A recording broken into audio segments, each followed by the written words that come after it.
All right. Cool. Okay, so would anybody like to volunteer to do the recap for this session? Well, Aylin's rolling preemptively, so obviously not. I mean, I rolled. I did the roll. Also, we are live, and everything looks good, and we have the Hey, overlay all sidebar good? thing. Overlay, that's the word, yes. I'm happy to roll.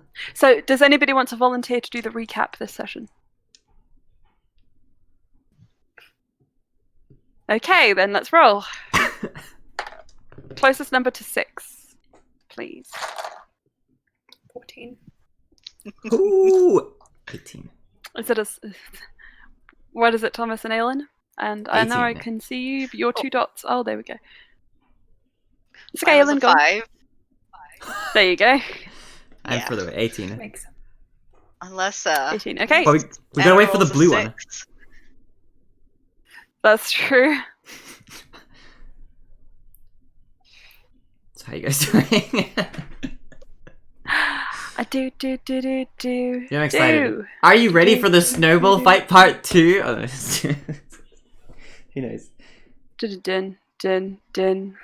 Another one fights with snowballs. Awesome. You know what's always cool? Whenever we have like really, really chaotic moments in game, I always think I like taking myself out of the picture and thinking like from like a third person perspective. Like, yes, now this is D&D. Really, just like those out of context moments. I wonder if you were showing somebody like you describe it. It's like, okay, it's very serious. Like lots of battles. Characters almost dying on the brink of destruction. World-saving events, and it's me like, I roll to hit with my snowball. There is that druid spell, the one Lily, you have it right? Snowball Storm or something. It's a spell you gave me in season 1, but it's a wizard spell, I think. It's a special snowball storm thing. I just thought it was fun. Yeah. Brian's never used it, but he should. It's in here somewhere, in his extra spells that I didn't buy because I'm cheap. Did you? I thought you did use it in the snowball fight, but I don't know. I don't remember. He used Sleet Storm, but he has this, which is the Oh, spell right. you gave him in season 1. Because it was flavor. Oh. Flavor. He doesn't really use it. Deanna just like vanished from existence. Remember when I gave Shrek that really OP sword, and he fought, and like Aylin, sorry, you're not Aylin, and Quinny like kept like fighting for it to not be like powered down. That was a fun time. He would like one shot kill everyone. Georgia was It's kind of funny looking back. Yeah, it is kind of funny looking back, but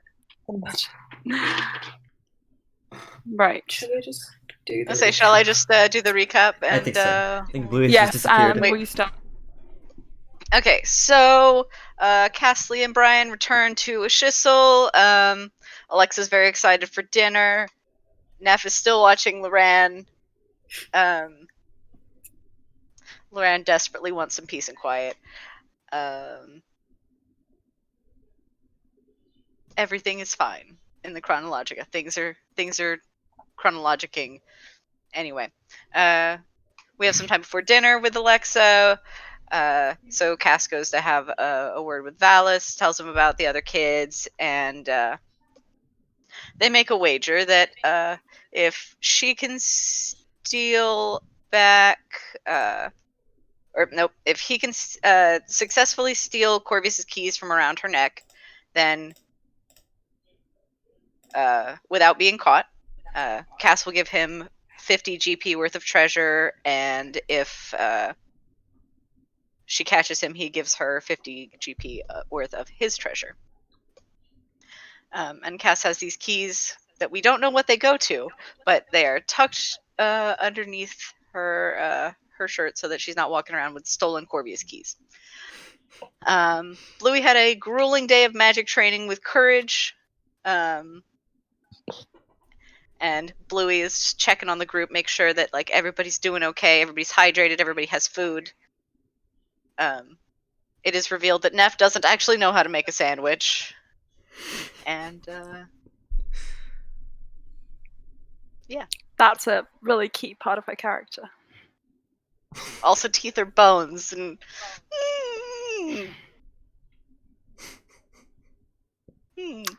Everything is fine.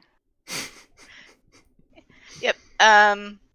Brian convinces Loran to go to dinner with us, and does a lot of strong things. Brian is a very strong boy, and Danuel has a little bit of swooning. It's great.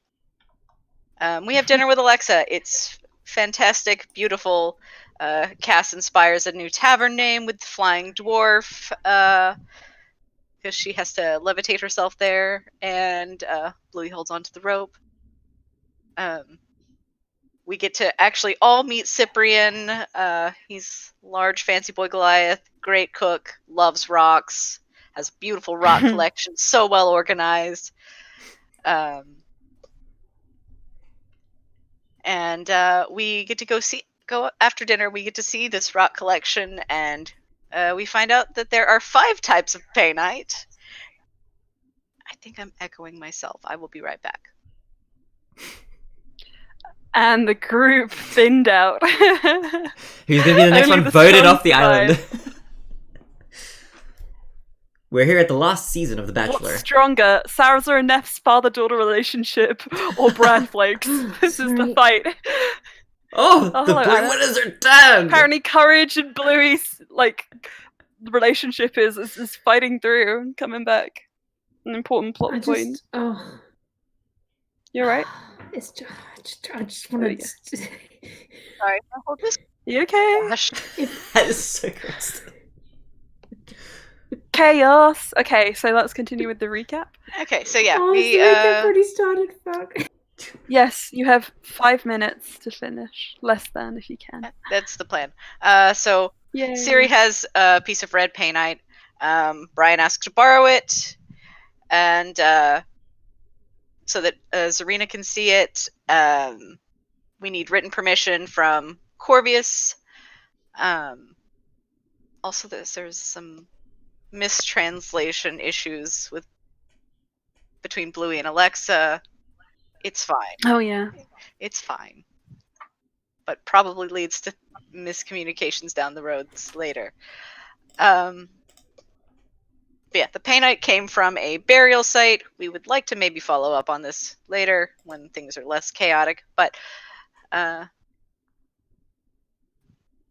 we make our way back to the High Solarian. Everything's great for the night. But we do talk about Loran puts up a sanctum.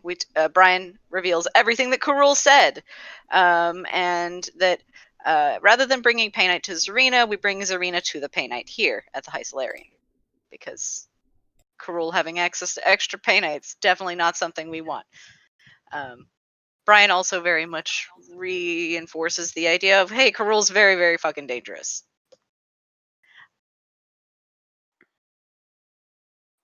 Cass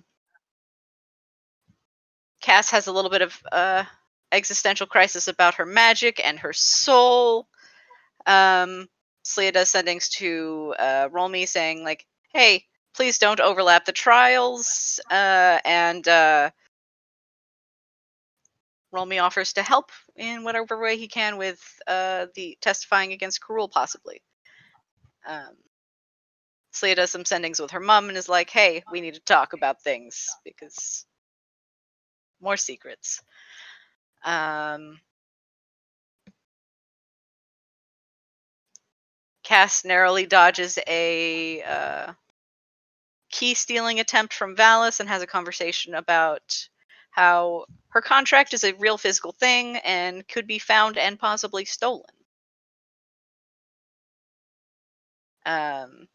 That night, Brian and Neff have nightmares. Brian's sleeping in a sanctum. Neff is not sleeping in a sanctum. Full transcriptions of the nightmares in the notes. And You are a shooting star, Aelin, amongst the cosmos. I do my very best. Neff doesn't necessarily follow where her nightmare is taking her, so she ends up in a void. Brian ends up with this gold serpent that incinerates and sees Loran incinerated. He frees Karul, and yep. So we're like, let's all sleep in sanctums forever now. beginning of the season goodness.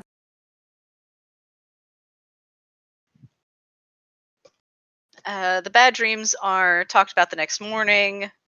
Brian goes to meet with Gerald and Valis. Brian is gifted a lovely blue ribbon as a way for Valis to kind of say, like, I trust you. And Valis is very, very hopeful that maybe Karul can become good. And Brian doesn't think that that's possible, but they have a nice little heart-to-heart. And yeah. Can I just interject? Quinny and I talked about this today, and Quinny said, Karol just needs relationship counseling. He's obviously very unhappy in his love life. And I was like, I'm sure Karul that's needs it. a lot of things. Oh, honey. A punch in the face is one of those things. Well, anyways, we do a bunch of research, language learning, babysitting of Loran. Loran is never alone. And he never will be again. Never. Zarina arrives. She's very excited about some pay night. Brian ascertains that this is the real Zarina. So everybody kind of like splits off. Research and library learning time turns into Alexa getting real stressed out and going into labor. In the Chronologica, everything explodes. Unfortunately, I did some maths in between sessions. Okay. And I might have to retcon that she just fainted and you all took her to the sick bay because she wasn't quite ready. Even though it was funny at the time, I am gonna probably have to retcon that. Okay. But hey, you know what? She is going to Goliaths trust. could have shorter gestation periods.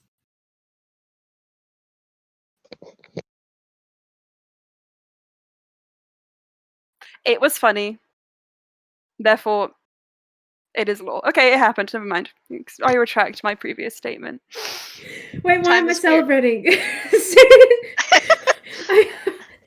I forced this woman into labor. So the everybody in the Chronologica has been. I mean, so the Chronologica. There's this burst of like fire that comes out. Brian manages to get everybody back healed up.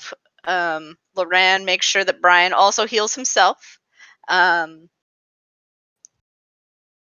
Loran asks Corvius if that was the Hells. Corvius is like, no, that was raw firepower. Only one place you can find that.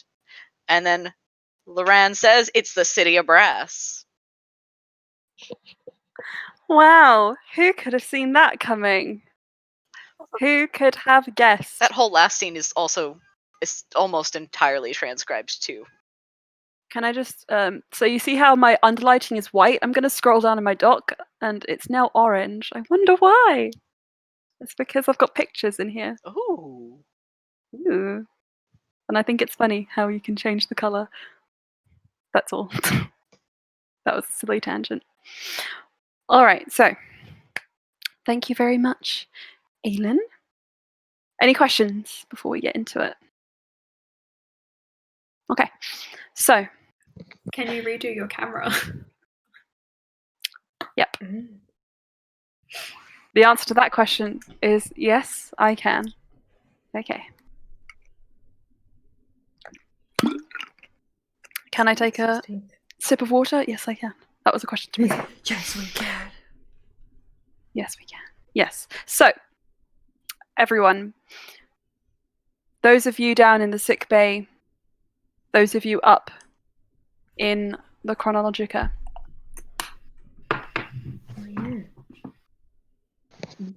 Split between these two places. Even though you are far apart, those in the sick bay, you do feel the temperature in the room just rise ever so slightly, as though a shock wave, like a heat wave, has seeped beneath the door. It's not discomforting, but it is noticeable. A sudden warmth. Up in the Chronologica, it's almost sweltering, but there is no fire, and the painite that makes up the body of the Chronologica itself has faded back to its regular blue, although the gold sort of webbing that Loran has created, through which you can just about see like fragments of orange and red visions into what appears to be the plane of fire. Those areas are still sparking in sort of fire-like hues. So let's start with everyone in the Chronologica. So, Ulster, what do you like to do? You have Loran. He is healed, though his sleeves are singed.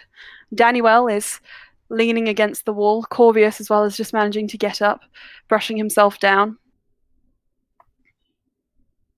Can I start like hauling Loran to the door? Like, no, we're getting out. Loran still has some of those like golden webs sort of like tethered around his hand, and he looks around and is like, Corvius, I mean, you're looking better than before. Do you mind? And Corvius, who, thanks to your healing, is now almost completely fine, says, if you think I can't handle this, you don't know me well enough, boy. Yes, pass it over. And Loran manages to sort of unravel the threads around his hand and pass them over to Corvius. A tether. It's very thin. It's not quite the cat's cradle that Loran was doing around the Chronologica before, but it's just enough to maintain the connection. And as you're about to head towards the door, Ulster, Corvius, Daniel as well, like, yes, he was just like, don't forget the other one. She's not even supposed to be in here properly. Right, out. Go rest. Ulster, that includes yourself. I'm not talking to. Brian's trying to haul them both up. He's like, it's fine. Assist them. He points to the assistant mage who was in there before.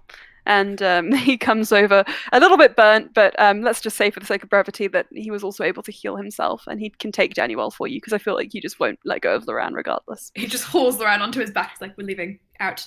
Okay. So you begin to make your way down. Is there anywhere you're going in particular? To the rooms. Okay. No, to the sick bay, actually. I was going to say, yeah, there was. You would know that there was a sick bay where you could check over. So you make your way down, and you see people kind of fanning themselves down the stairs. And as you get away from the Chronologica, that heat does fade, but it feels like just everywhere you go, the temperature of the place has been sort of upped by at least 1 or 2 degrees. It's a slight difference, but you're sensitive to it now. You make your way to the sick bay, and you see inside, it's just a fairly standard room, an infirmary, one you'd probably find at a school. There are some partitions, curtain partitions. Only one of the curtains is drawn, and from behind it you hear, well, what does she hear, guys? All of you are with Alexa. So Alexa is blessedly, I'm going to say, out of labor. It was very quick. We don't want to play that off in-game. But she has a little babu in her arms. A little babu boy. Just to check, it's bathroom. Slia, Bluey, is Cass down there as well? Cass would be there, yes. And is Neff also? Yeah. Everybody is Okay. there, All right, except for okay. Courage and Shu and Sarah. Oh shit, I haven't got my cacti. Oh well. I love how Cyrus just immediately invokes cactuses now. Cacti, I sorry. know. Good boy. Soft boy. Doesn't know magic. Doesn't even know cantrips. Good boy. I don't know where that came from. Anyway, so. I guess I don't know how to determine when would be the best opportunity, but I think I'd ask Neff or Slia to like translate for me, saying, "I'm so sorry about the stress. Your baby's beautiful." Oh, but I can do that for you. And in response, Bluey, you hear ah or something, and Neff, that translates to roughly, thank you very much. I mean, actually, I don't really care because look at this baby! And she's just kind of like rocking it a little bit too quickly, but the baby's kind of like, it's okay. She says, "Thank you very much. Look at this baby." She's really happy. Mm-hmm. Okay, I'm glad. Oh yes. Okay, so that's what you hear. Ulster as you enter into the infirmary. I go for the furthest away bed from the baby to put the Okay. Lorraine down. Everybody, the rest of you, make me a perception check, please. Alright. Or what's your passive perception? Actually, what's your passive perception? I think that's better. Can I make a check? Can I actively look? If Yeah. you want to active, okay, fine, yeah. Oh, I haven't got my books. Oh, I'll get them. 15. What? I think you said 50. I was like, is that 50. possible? I see. Is that allowed? It's like, Emma, I can see past the boundaries of your camera border with my 50 on the dice. What's Jesus right there? Christ. It's What's right off screen? a wall. Oh my gosh, Oh, he knows! how did you know? It is a wall! It kind of directly is. Anyway. Power of the Actually, 50. that angle's kind of good. That angle's kind of interesting. No, it's bullshit. Our alternative I can't angles. sit against the fuck. This is my gamer 'Cause I angle can't sit already. I'm against gonna put it over here on other streams. Ooh. Oh whoa. I think it's wonky. Oh, you can really, really see weird. your My Oh, Little okay. Pony bookshelf. That's there's- so many, Thomas. Look, I have a hobby that makes me happy, That's is all I'm gonna say. it makes you happy. Okay. 23 on a perception check. 23 on a perception. You hear the telltale panicked shuffle of a husband bringing his other singed husband into an infirmary, and you smell the usual sort of like fragrances you would associate with Loran. There's kind of like rich lavender smells, just singed a little bit. And you hear also the melodrama that is Danielle being like, I've never felt so awful in my whole life. Oh God. And I don't think any of you can miss that. The pain. Ah! She's fine. It's mental pain, Ulster. Don't you understand me? And that's basically what you hear. Okay. I'm guessing I hear this with the 17 too. Yeah. Why did I even make you guys do that? I think it was to get ahead of the jump. Okay, so you can react however you like. Oh, Daniel. How are you? You hear your sister being like, I'm in pain. I've never been in so much pain. Oh, Daniel. Can I medicine check her? You can't see her. You'll have to pull away the partition or have a look. Yeah. Yes, We'll say Flea is that. extricating from the Alexa. Okay, bye guys. Wait, Can and- one of you go get my husband though? Seriously, I can't walk. That's not Alexa, that's Daniel. Can one of you guys go get my husband though? Seriously, I can't walk. Oh, Flea had messaged Siri last. Oh, okay, cool. Yeah, Sorry. so he, Mm, all Okay, she had gotten well- out was Alexa and baby, and in. Yeah. So, I think she would still say that because she was in labor when you sent that message. So she asks that, and then all of a sudden Siri bursts through the door like, and he's wearing a special bow tie which has like baby written on it or something. I don't know. Wow. Babies. I don't know what you wear when you have babies. That's a really cute and very He's got, like, specific bow keeping that in tie. his pocket. Yeah. He's got like 3 balloons, like blue, pink, like green or He took something. the time to go out shopping in between the messages, like, I need the balloons. I just need them. $2 store. It's Bow baby tie, goods. it's mine. Yes. Yeah, I gotta really go like find that out about the singed NPC. Loran. Yeah. Right, so everybody who extricates themselves from behind the curtain, you're quickly thanked by Siri as he enters inside and draws the curtain, and you just hear like squeals of like excitement, which to you, Bluey, sound just like harmonizing, Oh. some kind of a cappella group, and That's so sweet. Fuck. and Oh. you can go over towards where Ulster has brought Loran, and with the help of the assistant mage, she then rushes off to inform the resident cleric, resident healer, sorry, that you are here. You see Ulster with He's jumped Daniel. on the bed with Loran. He's like peeling off his like singed clothes, trying to check for more burns, even though he knows he has overhealed Loran. He's like, Okay. Loran is just like, there are other people around, and I mean, I'm fine. Brian, hello. stop paying attention to the other people. Okay. You might see some things you don't want to see. I can't stop him like this. Hi. Yeah. So, I bet you're wondering how we got like this. Yes. Well, that's like the Be quiet, beginning of a rest. coming of age movie. The record scratch pause. I bet you're wondering how I got here. Yeah. Hi, I'm Loranda Hain, and my life is kind of crazy. Kind of crazy. Yeah. He says that, and then Ulster shushes him, and he's like, and just goes quiet. And Daniel is just like, I'm in so much pain. Can I medicine Look check at my you, Daniel? beautiful. You can let me frickin' finish what I was saying first.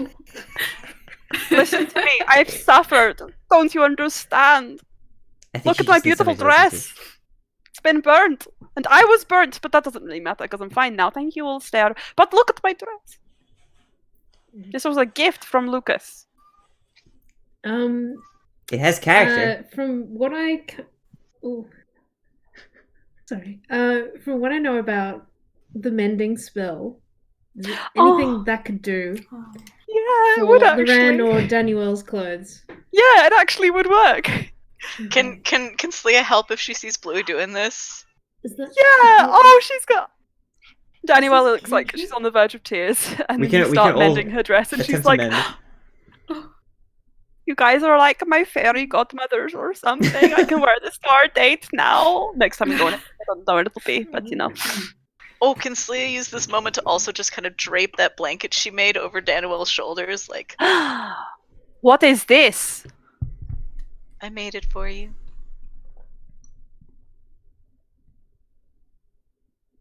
Well, thank you, Slaya. It's very kind of you. It's really pretty. It's my colors too. I Thanks. asked enough about it. Anyway, so I suppose this is a good time to tell you that, like, you're going to the city of whatever. Like, city of, like, what? Glass or something. I think at that point, Brian turns around. There was an accident. I don't think that this is what an accident is. No, we're going to the city of brass. Is that the I'm accident? not going to go, but you guys have Daniel's fun. not coming. Yeah, no, that was not a good time. I'll start off on an easier adventure. Can you just let me finish checking him and then I'll tell you everything? Just take a seat. You guys can check me if you want. Medicine Neff, I'm check. sorry I cut you off before, but you can, yes. That's okay. I'm sorry. I was just so eager and concerned about you and your well-being. I know, you're my loving sister, and I love you as well. I love you too. Cool. Go in a weird order. Just like preemptive, like I love you too. Let's have a look. Oh, it's a net 20. I need not scream so much Yay. in the house. You are able to do the medicine check on her, and thankfully Ulster has healed her wounds entirely. All that's left is the formerly singed, now newly repaired hems of her clothing. I'm gonna She seems fine. Yeah. That's it. She seems fine. Oh. Okay. Oh, I'm glad you're okay. Seems like you're in a lot of pain before. And then I'm gonna turn around to Brian Mental anguish. and turn back. Also, there he's drawn the curtain around Loran because he's taking all Goodbye, his everyone. clothes off. You'll never see me again. Okay. This is probably best. I mean, You'll never see I understand. me again. Everybody wants to see me like this, but this is a private. It's just between Brian us. just puts a hand over Loran's mouth, pushes him back into the pillow, and keeps checking. Okay. Brian, So- should we start mending those? Slayer and I. He Dark. starts tossing Pointing to the clothes over the pile. Yeah, partition. So towards you. what it is like there is a curtain, and you just have to assume Ulster is somewhat listening to you as you speak at the curtain. And after your words, Bluey, yes, clothes just come like Smack shooting you in the over face. the Okay. shirt, Hmm. trousers, boots. No, how did they do that? How did she do trousers for boots? Magical trousers. Yes.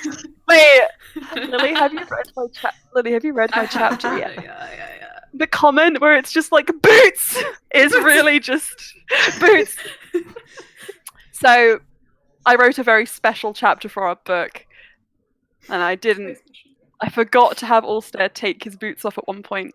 So he was wearing his boots the entire time. Business boots. Gotta take Doesn't- those boots off. Mm-hmm. Mm-hmm. Mm-hmm. It's probably business socks. That song, if you're familiar. Business, Yeah. Okay, It's good. business time. Yeah. He does take Loran's socks off, I will confirm.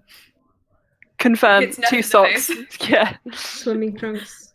I will On the door. assist Sorry. with the mending. One on the horns. Oh. It's like that ring game, the ring toss game. I forgot what they called it in the UK, but we called it something. But I forgot what it is. Hoopla? Hoopla, that's it. Yeah. Yeah. Oh, it's the same. Yeah, hoopla.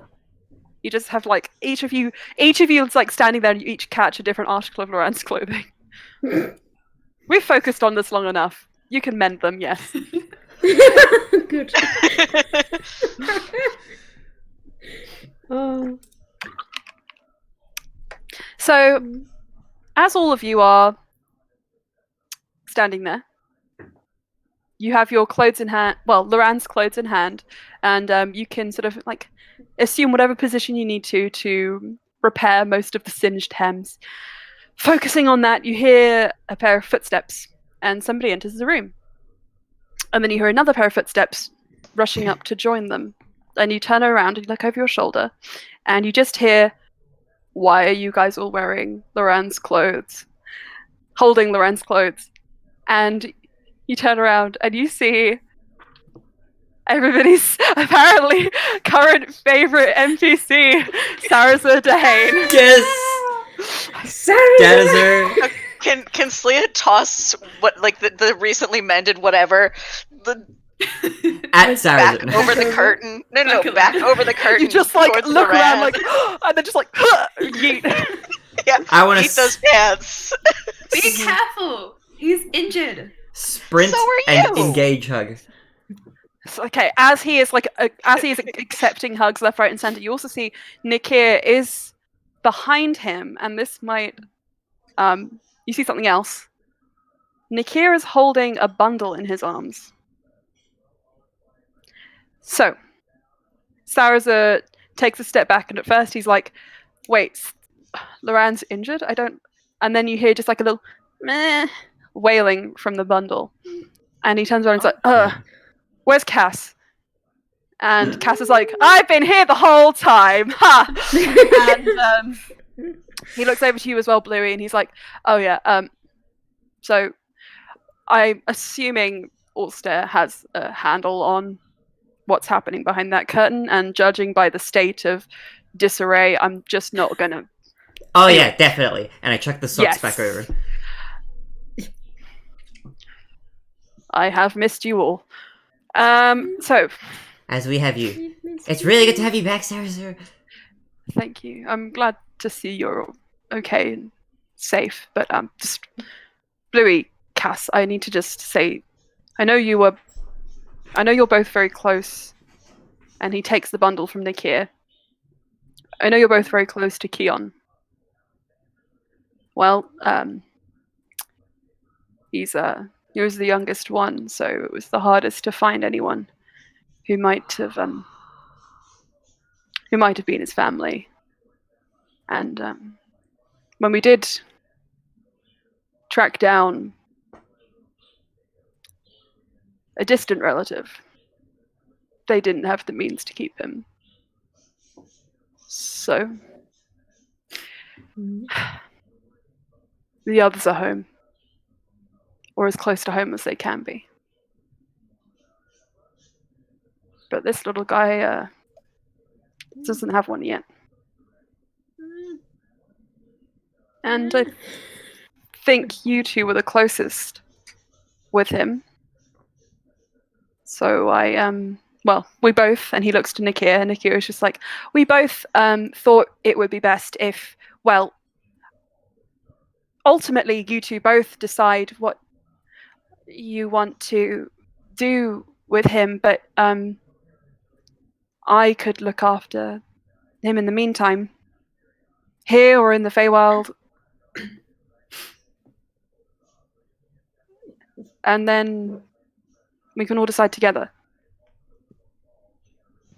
where maybe taking into account his situation as well, what he feels most comfortable with, if he's old enough to be able to understand that kind of thing. But what do you say? That sounds sensible. You bet it does. A lot of we were apparently going to a city of brass, and So I was just like, you're not taking the baby there. No, the baby. because it's Wait, fiery. we are. Or The insinuation. I think Nakia, you did very well, but the insinuation is that Nakia will look after him in a safe place, whilst you two are busy. And then perhaps once he's older, we can all get together and you can decide what exactly it is you want. Whether you think you can raise him. But at the moment, I think we can all agree that that is not something you're able to do, or any of us are able to do at the moment.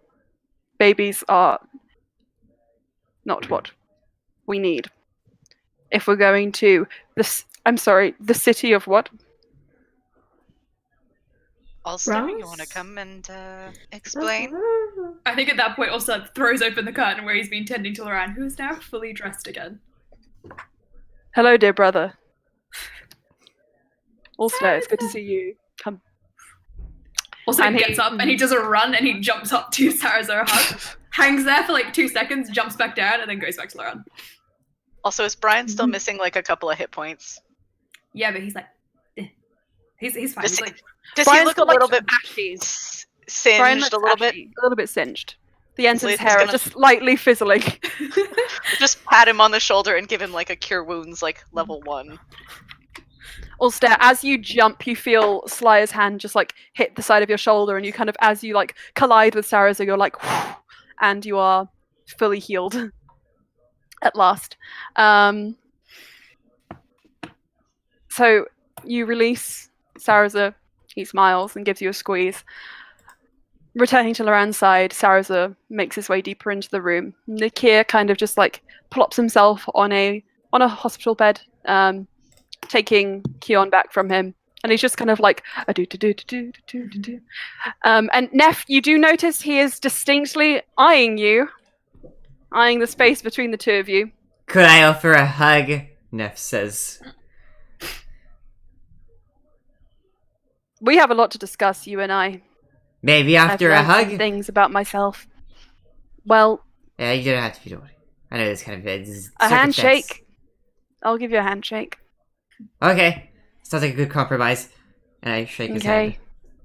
You shake his hand. This feels very professional. I'm related to you. Did you know that? Did I We're know distantly that? related. You did, yeah. Ah, I think I did know that. I was repressing that thought. nah. I'm proud Now to I have know. a bit of She's you my in me. Wow. We're all related to Neff, really. You're only 6 degrees of separation away from Neff at all times. Isn't that a scary thought? Whoa. Haha. Really? Don't make me retract that handshake, please. I'm sorry, I only just. It's been a stressful few times until this point, but. Yes, Are you sure you're only jesting? I think so. Sometimes it seems really serious. And No, that's why I'm it's- so uncertain around you, because I just don't know. Nikir, we should get to know each other a little bit more, since we're family, you and I. Time for that later. Yep. Yes. Speaking of family, should we have a Zarina's here.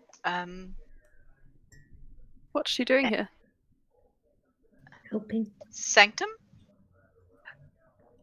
Back in your room, Brian? Loran says, let's go back upstairs then. Yes. Are It's you a good okay to idea. leave? We can keep you here. I've never felt better than this. Whatever you did when that curtain was drawn, it did magic to me. Can I do a really quick medicine check one more time on him? Yes.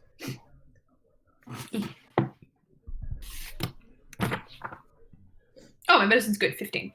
15. He's perfectly fine. Now that you've healed him up. Brian's like, And he's gonna try and lift him up again. I cannot stop this. Sarza, you could carry me. Sarza, do you want to carry him? Does Ulster look like he's struggling? Yeah. Make a persuasion check, Ulster. Alright, 17. Yeah. Okay. He just Mum. almost died. Please understand. Yeah, no, I understand. Okay, right. And Sarza like just leans down, and Loran like flips onto his back like a turtle shell. We can go now. Off we go. And you guys make your way through. Brian's got shiny eyes seeing this. Okay.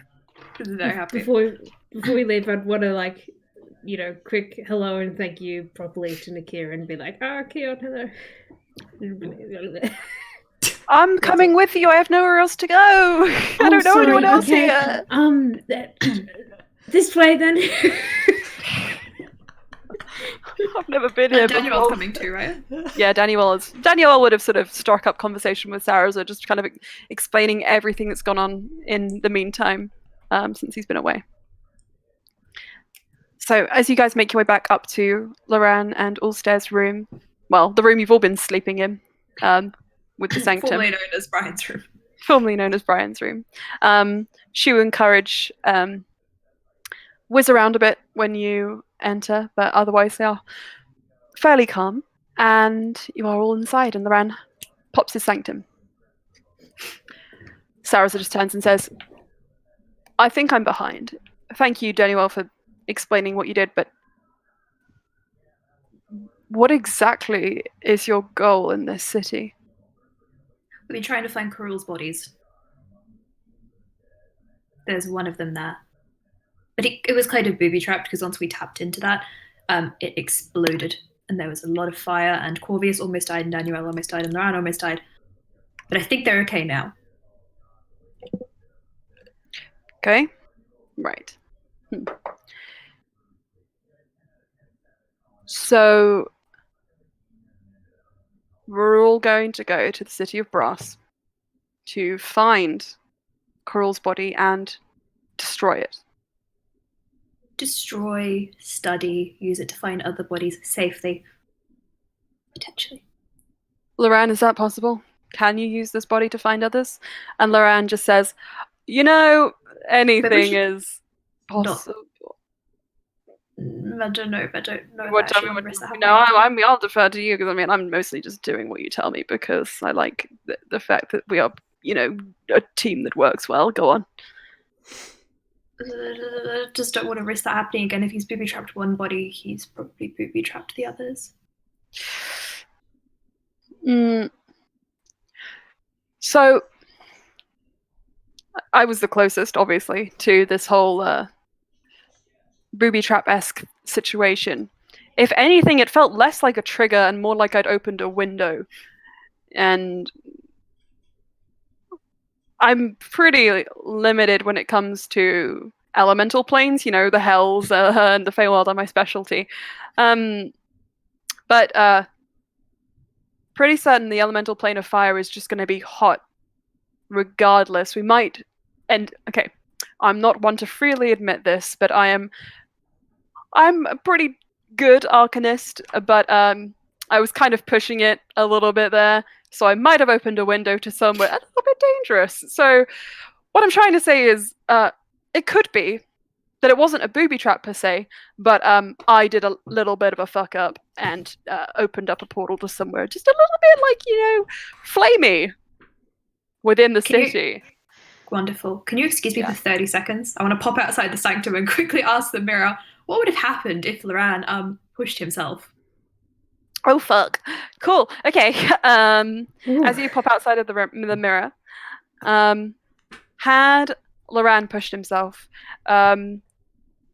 you see the portal opening up wider than it had before, and for a moment, Loran is able to sustain the shape of it. But like a geyser, a burst of heat and a splash of what looks like it could almost be lava spills through that opening that he made. And you know that the chronological portals, from what Loran has told you, they're not exactly portals you can go through. You can't go in, but you can receive from the other side information, and whatever form that information takes, it is transferred into the most logical way, sort of when it comes through. So if on one side it would be logical for such an extreme heat, lava, for example, to burst up right in the place the portal is conjured, there will be a similar effect on the outside. So you don't necessarily get lava, but you get the effects of lava. And it is much worse than before. And I'll just roll to see whether he would have been okay. Oh no. So yeah, Lorana looks pretty much. Well, hang on. This is going to hurt Ulster. So,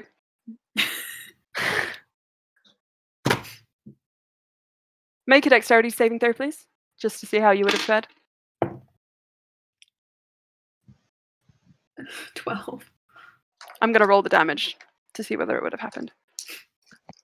Just because I don't want to say something I don't mean. Where are all my dice? Okay. 5, 8, 9, 17, 20, 27, 35, 38, 42, 43. Would have taken. Okay. He looks almost dead, but he's not. But he's still alive. It's just like his arms and his hands are on fire.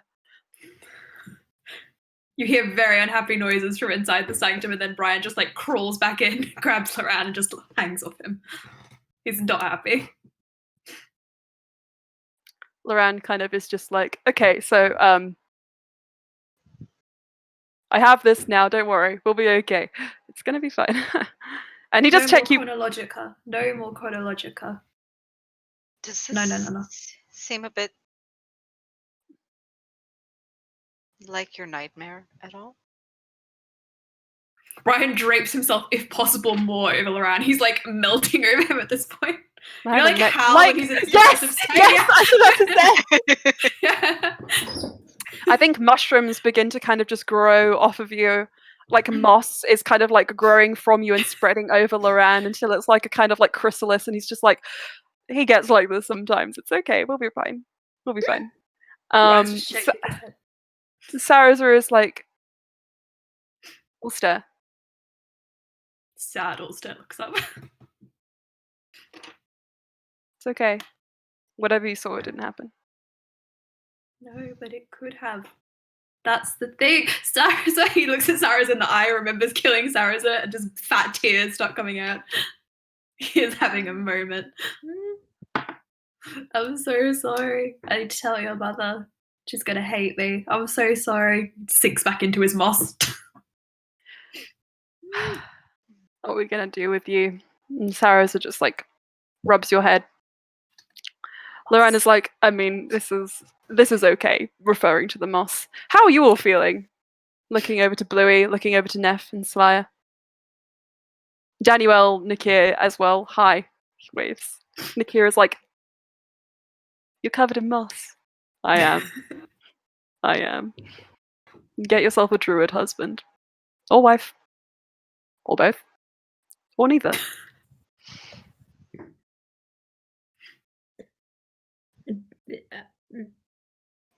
find it. Well, I guess I'm wondering about the. Okay. If you opened a portal to a really hot place, how is that good for keeping a body? What sort of bodies are fine in that hot weather? If it's like hot enough to hurt. Well, you know what's funny? It didn't feel like I was going to a single person. It felt like I was going to a place. I don't know. Like there was something. Like I was somewhere, not with someone. So maybe this place, whatever it is more significant than the fact that the body itself could be there. But I suppose we could also research what kind of beings are native to that plane. Corvius might be able to help us with that. Could it? Or Alexa if she's done having babies. Just 4 more there and we come back. Octopless. Speed run. Jesus. Could it be the place where maybe the body spell thingo was done? You mean the place where the bodies It were was- made? Or the place where they were enchanted? Perhaps where the One of rituals those? conducted. Perhaps. Does anybody know anything about, I don't know, body farms? For lack of a better word. Should we roll for body farm knowledge? You should all roll an intelligence check with all stay with advantage. Okay. I wonder. Oh my god. Intelligence. Yep. That's a dirty 20. So 10. everybody, 17. 15, 17, Ooh. dirty 20, and Thomas? 10. Okay. Neff is too busy making sure Daniel is okay and just kind of occasionally just like patting Sarazar to make, making sure he's there and everything is okay. Sarazar is giving you You're pats back. really here. Yes. This is amazing. So, everybody, comes a time in a DM's life where everything starts to fit together, and this is the beginning of one of those times. I'm very happy about it. Okay. All-Star Oh my God, especially. what? Suddenly you kind of remember something you read in your tome, a task that concerned the pit fiend, Tarovine, who was in the business was in the business of forging and procuring bodies for clientele. We have to go kill a pit fiend. Ulster says from beneath the moss. What? Everybody else except for Neff, I'm afraid. The two of you also remember vaguely Osha, and it's funny that Neff doesn't remember this, but hey, Osha and her whole quest being to resurrect her brother before she realized how much of a fool's errand that was and how much it could hurt her family and her friends. And that having a link to that same name, Tarovine.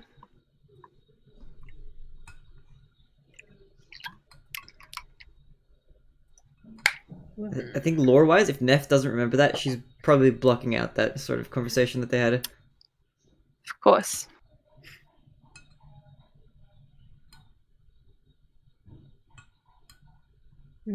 Why do you guys all look like you know something about body farms?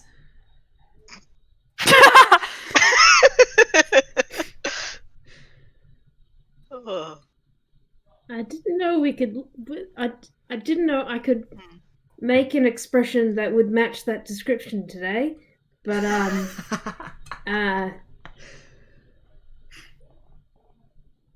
your wife. My wife. Your wife. Yes.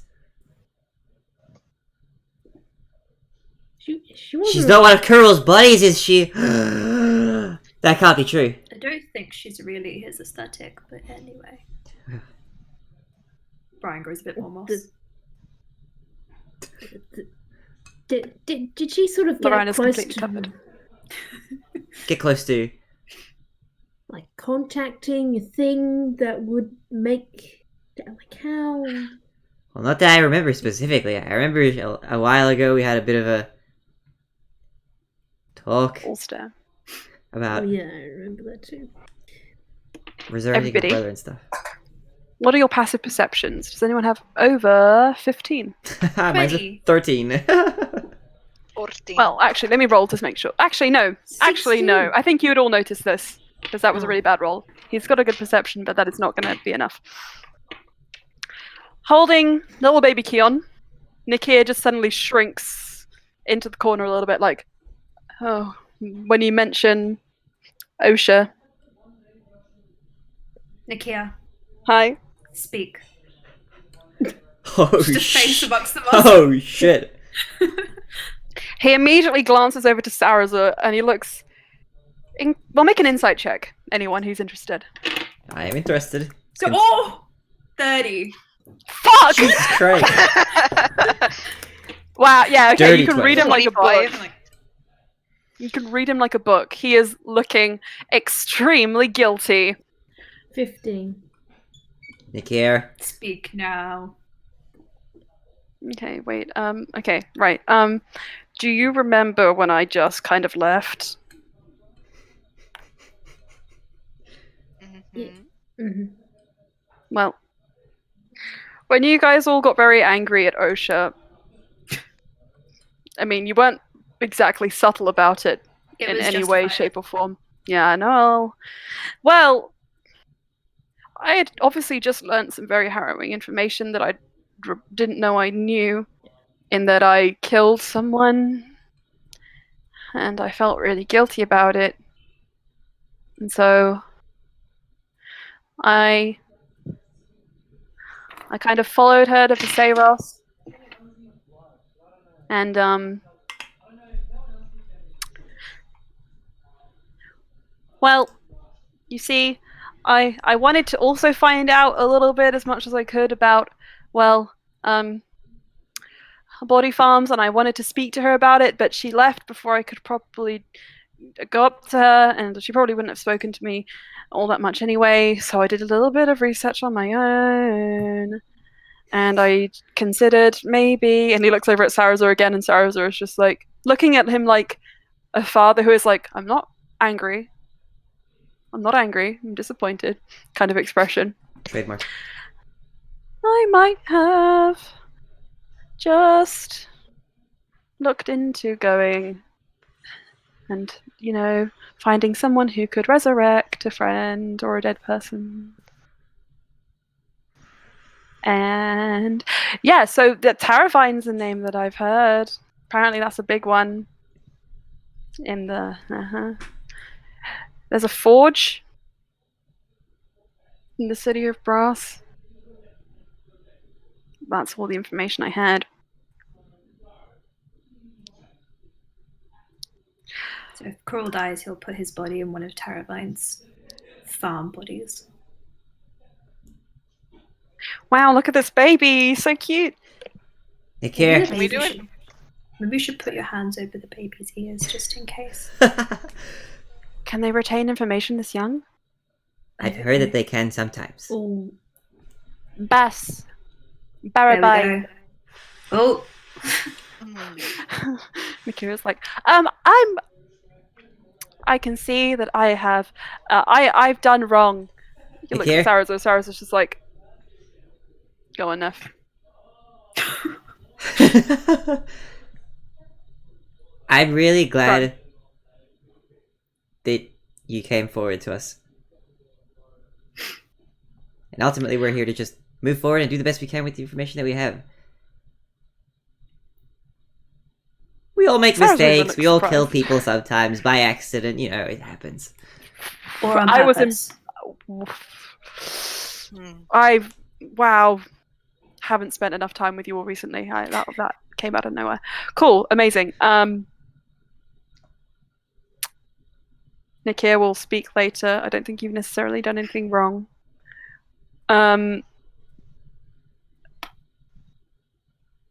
everyone else, group therapy is an idea. But I'll help you. Yay. Have you? Didn't work? Just never really have enough time for it. Let's set aside maybe an hour, at least every week, just to chat about our feelings. How's that sound? Difficult. I like the sound of that. The difficult choices are the ones worth making.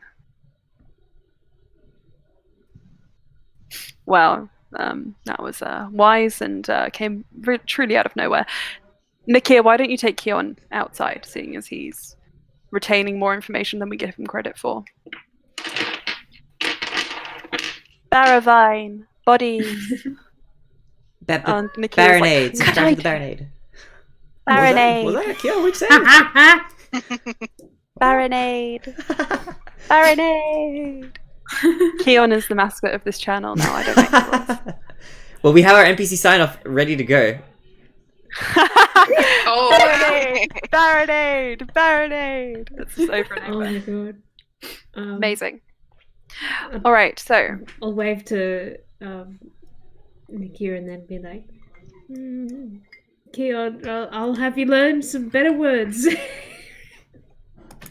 we. no. Nikkei bows out the room with Keon, and Daniel's like, "Guys, this is all really good material for my book, okay? So but I'm starting to think this adventure is not for me. I know you No. probably all want me to come, but yeah, no, not for me, not this time. Sarazur, we can talk, like we can go get brunch or something later, but until then, I think I'm just gonna go and like, I don't know, go Lie shopping. down. Lie down. Oh. But I want, You just got almost killed. yeah, but I'm fine now. Yes, but the No. mental scars are there. They're probably gone. Brian, are you okay? I mean, Daniel looks great. Brian's just like speaking from outside his moss. It's just a pair of lips Yeah. now. It's just a big like cocoon of The green. speaking from experience. Are you sure? A But what about the bonsai trauma? tree is growing The off the mental top of scars. it. Can I also check Brian? I want to legit check if Brian is okay. You can inside check the moss, yes. You can inside check the moss. Okay. Can we nature check the moss? You can nature check the moss as well. I'm just like, is Brian I'm not okay? even So he's joking, like, you this is can. interesting moss. What about this is shrubs? Okay. Wow. It's not bad. That's a 23. Like 23, are you insight checking the moss or are you nature checking the moss? I'm insight checking Brian as much as possible. Brian, through Brian's mossy form, his lips appear to be like saying the words that they're saying in the way that lips usually say things. Natural 20 on the nature check for the moss. I'll get to that in a second. From the tone of his voice, what does it imply, Ulster? He is distressed, depressed, and very concerned. And well dressed. Well dressed. Yeah. Okay, with a 10 on insight or nature, Bluey. Inside. Insight, he is distressed. You Distressed, don't get the stressed, well dressed, and dressed to impress. Yes. Now the natural 20 on the moss. Now you know there are true mosses, there are polytrichales, there are loads of different other types of moss. You know, mosses or the taxonomic division I, small can I non-vascular flowerless plants that typically form dense green clumps on mats, often damp Good or in job. shady locations. So you imagine that there are some like this room is quite shady. That it would probably grow a lot of mold. Have you ever heard of a sphagnolus? Well, Sphagnolus is an order of mosses with 4 living genera. Also, just for reference, can I just say that the 20 with the modifier is a 32. Oh, what? Wow. That is Then, wrong. in fact, you get the impression it's more of a peat moss than a sphagnum. Sphagnum is a genus of approximately 380 accepted species. Say wow, it's like There's also a bonsai tree. It's very pretty. that's like an entire Wikipedia article worth of information. What's Wikipedia? Wow. It's a far off land. It's where all we see. When I was working at the Temple of Abundance, that's where we imported a lot of our books from the land of Wikipedia. Really, that's how were the Wikipedia, sources of those? Where the did they come fantasy from? world It was encyclopedia. questionable. It was like largely, Oh. the community decided to put together efforts to create this sort of a big open source library of sorts. It was really quite wonderful. Interesting. That must have been quite conflicting. A little bit, yeah. And a lot of the books were revised over and over again in conflicting ways, but it made for interesting reads.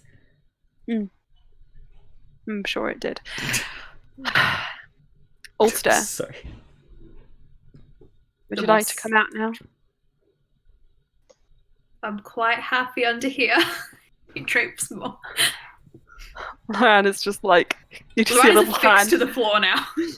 like a hand trying to like move, and it's just like I'm going to Ryan's build a hill, almost And buried it's a alive. safe hill. You'll never be able to leave, and nobody could ever come in. Oh no! I just had a really fucking sad thought. Oh. Oh no. Uh-huh.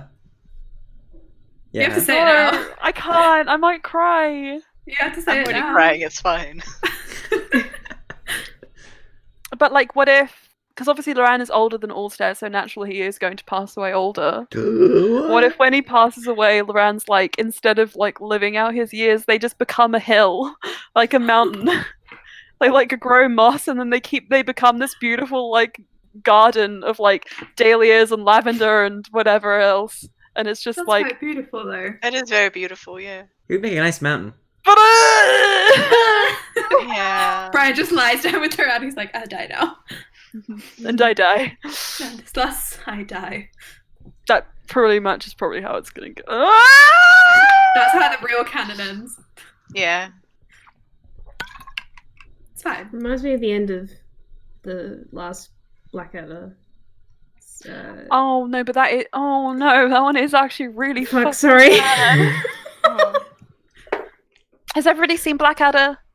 Not the full thing. not all of it. Oh, the Black. Oh, It's Blackadder the Fourth. it does a really goes forth it does a is really pretty- like unusual change of tone in its last Ooh. sort of minute. Yeah. Oh, its last episode, but especially like the last minute of it, because it's a comedy, but all these World War One British soldiers are about like preparing to go over the top, and The they're song- actually I like, have seen facing that. the I have seen that, reality Yeah. that Yeah. basically they're being ordered to die. Like, and yep, they go over, and it's like slow They just motion cut it? shots. And then it's like the scene of like No Man's Land kind of like fades into like A poppy current field. day with poppies growing in Oh, the shit. fields, like, Yeah. and it's like, oh, Do you guys wear poppies in Australia? Yeah. I don't know, probably. We do Yeah, on no. Anzac Day. They wear the. They always have like every time you go Well- to the public train station, they have a little stand where you can buy them for like $1 and donate to the thing. Yeah. It was like okay, right, yeah. all through my school every year, regardless of when you're in like infant school, primary school, secondary school, even in college and uni as well. Every school, every class has like a poppy day where you go in and you buy your poppy, and like you wear it during that time of school year for like, you usually wear it for like 2 weeks. Not like you could, well, I mean, to be honest, you could wear it year round and nobody would say anything, but like you wear it for like 2 weeks up until Remembrance Day, and then like you can just wear it for however long after, I suppose. But like, yeah, especially if you're working, if you go like you work during around that time, like people will give you poppies to wear. All the teachers wear them. It's actually really nice, but like obviously it's quite sad. But the way they handled it was just so great. And Thomas, you're out of focus. I've just realised. Yeah. Camera, Yeah, I camera, was gonna hello. Hello. A blurry Wake eye. up. I'm blurry. Wake Look, up, what- come Still on. blurry. I think my camera got shy. It's okay, you can focus. Recently we had sorry, again, change of tone. We will go back into the game. But recently we had in school a minute silence to remember the end of World War II, because obviously it ended with the bomb in Hiroshima. So everybody was remembering that, and they had a ceremony, social distance and everything. But I'm glad they still went ahead with it. And they knock this bell I think it's every year they do it. To basically just be like, yeah, never kind of again gonna happen. And it was just really nice thing to see, and made you think? Anyway, change of tone. Let's go back to the game. Oh. Don't know where this came from at all, but cry. We're going from the bombing of Hiroshima to our wacky campaign. Everybody, look. No, it was yeah. It's a cultural Sorry. thing and Hmm. worth remembering. Mm. 100%. I don't know what the heck I'm saying. Mm. Oh, God. But anyway, so into the game. Saraza is just like, so what does that mean for us? Everything that you've said. Going to this city of brass, this plane of fire. No. Plane of fire? No, it's like, yep. Through the moss. Who wants to become one with the moss? It's already growing at our feet. It's already starting to spread out. But Saraza is like the next victim. He's just like knee deep in it now. But Neff had a your nightmare had OSHA in it, right? Yeah, it did. Wait, nightmares? Yeah, we all had some similar ones recently. Or not similar in content, but similar in nightmarishness. Similar in awfulness. Yeah. Brian had one within a sanctum. And I do wonder if perhaps it's not some sort of message. A threat or a warning?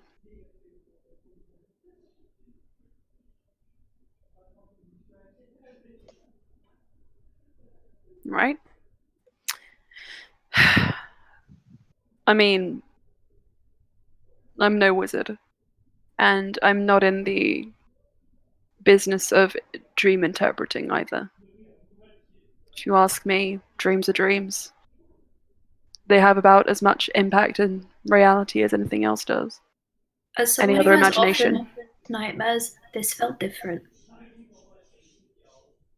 Just saying. I don't usually Uh-huh. have nightmares. So this felt really distressing. I usually have very realistic dreams. You just see a hand moving outside the boss. You don't see Brian.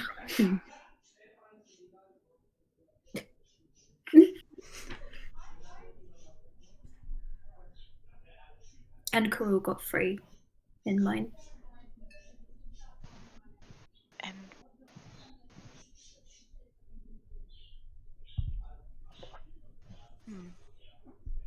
Slow? I want to bring her out to the city of brass. yes, but because you were cautious, Loran is here with us. Brian parts the boss. But if he's not on, we go to the city of brass.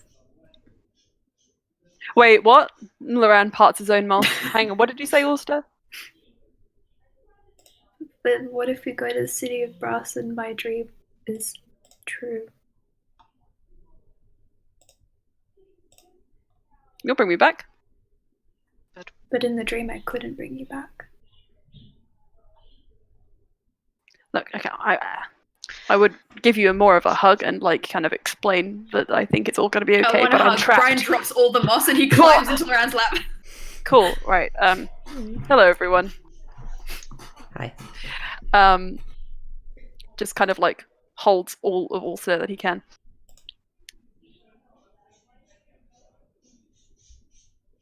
I don't understand why, whenever we get the sort of, whoa, we're gonna go somewhere dangerous, let's all look after Loran vibes. I'm fine. I'm very powerful. Did you not? I did that whole thing where I opened. We wouldn't have even known about this place if it wasn't for me and doing all this good stuff. So maybe just, let's go with the flow a bit. But you are also I'll be very fine. precious. I do think we should extend caution. Just the potential for letting Karul free is a distinct worry. I'm ready to punch anything that comes in our way. Is what I've been training for. I think you'd probably break your hand on Karul. He has quite a hard head. Have you tried to punch him before? How do you know that? Brian's quiet. Loran looks impressed. Anyway, I've got a question. Another one. go on, Bluey. Let's. You know what, everyone? Safe circle. Everybody sit down in a circle. Come on, Okay. do it, or I'll make you. Okay. Okay.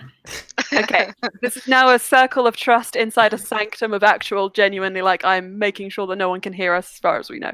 So, any questions, anything you want to say to each other, now is the time. Bluey, I think you should go first. What would we be looking to do with this pit fiend? Because it seems like presumably it's pretty powerful. If they're often like commissioned for bodies, are we gonna like negotiate and be like, hey, this client's bad, or is I guess that's not that convincing. If I don't know many pit fiends. I don't know how they react to that. Orster? Loran's like, not Loran, sorry. Sarah's was like, I hang on. To make sure that we can all get our turn to speak, he pulls out his terrarium. I will pass this to the speaker. Does that sound like a plan? Bluey, are you done? Yes. Here's the terrarium. Passes it to Ulster. Just like this cup. I think also just looks at the terrarium and then the cacti start blooming over the top. He's like, that makes me feel slightly better. Okay. Something I learned about the pit fiend is that he's after fey bodies, as in he points at Saraza himself, the rat. So if we turn up and he can kill us and take our bodies, that's a problem. Okay, I'm done. Who wants a terrarium? I'll take it. Gives it to her. I can disguise at least myself to not look fey. That's all I had to say. The rest of you, well, I don't know. Anyone else? Anybody wants this? Slee will take it. Slayer, you can go first. Do you think, rather than thinking these nightmares were something from Elijah or Karul, what if it was a deity? Like Giving Alan? warning. Like Alan, possibly, yeah. Well, Cass has had Alan dreams before. Cass puts her hands up. Yeah, Slee just passes it on. That was all she Thank had. you. Hey, yeah. I thought I should mention this. I've had a lot of Alarm dreams. They are really weird. They know no laws of magic, really. And I think that you guys mentioned something about, seeing some Alarm magic that was super unnatural that Karul could do. So maybe it's one of those things. Like a warning. I don't know why you'd give us one. Or like maybe it's like, I don't know, from like, I don't know, Slayer, what your deity's like or anything like that. But yeah, could be that. I don't know what I'm saying. Here you go. And passes it to Saraza, and Saraza's like, deity dreams sounds like interesting. So then it's Osha and Loran who were threatened in the dreams.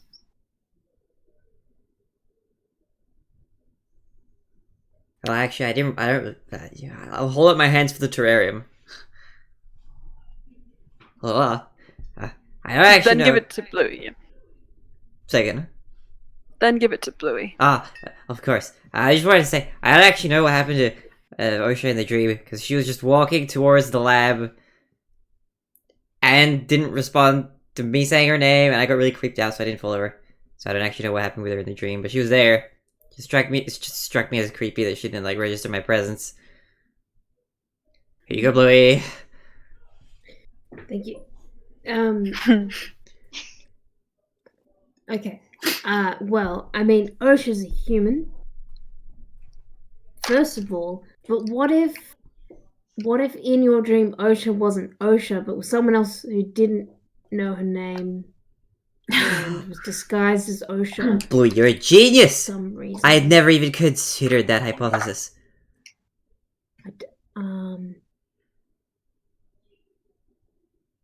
But also, like, seriously, what are we? What like? I mean, where did? We. Here's another thought. What if Krul's like hedging his bets, and he probably doesn't have all of the bodies that he's commissioned or whatever from this one person and one fiend. Like, could are we expecting them all to be in the city of brass, or is that where they were made and then they're elsewhere, or maybe there's other contractors? I don't. Lauren puts his hand up. There you go. I would like. Yeah. Thank you. Cool. So I have draw characters. Oh. So, what I think is that we should go to the city of brass, maybe, with the intent to find out that kind of information.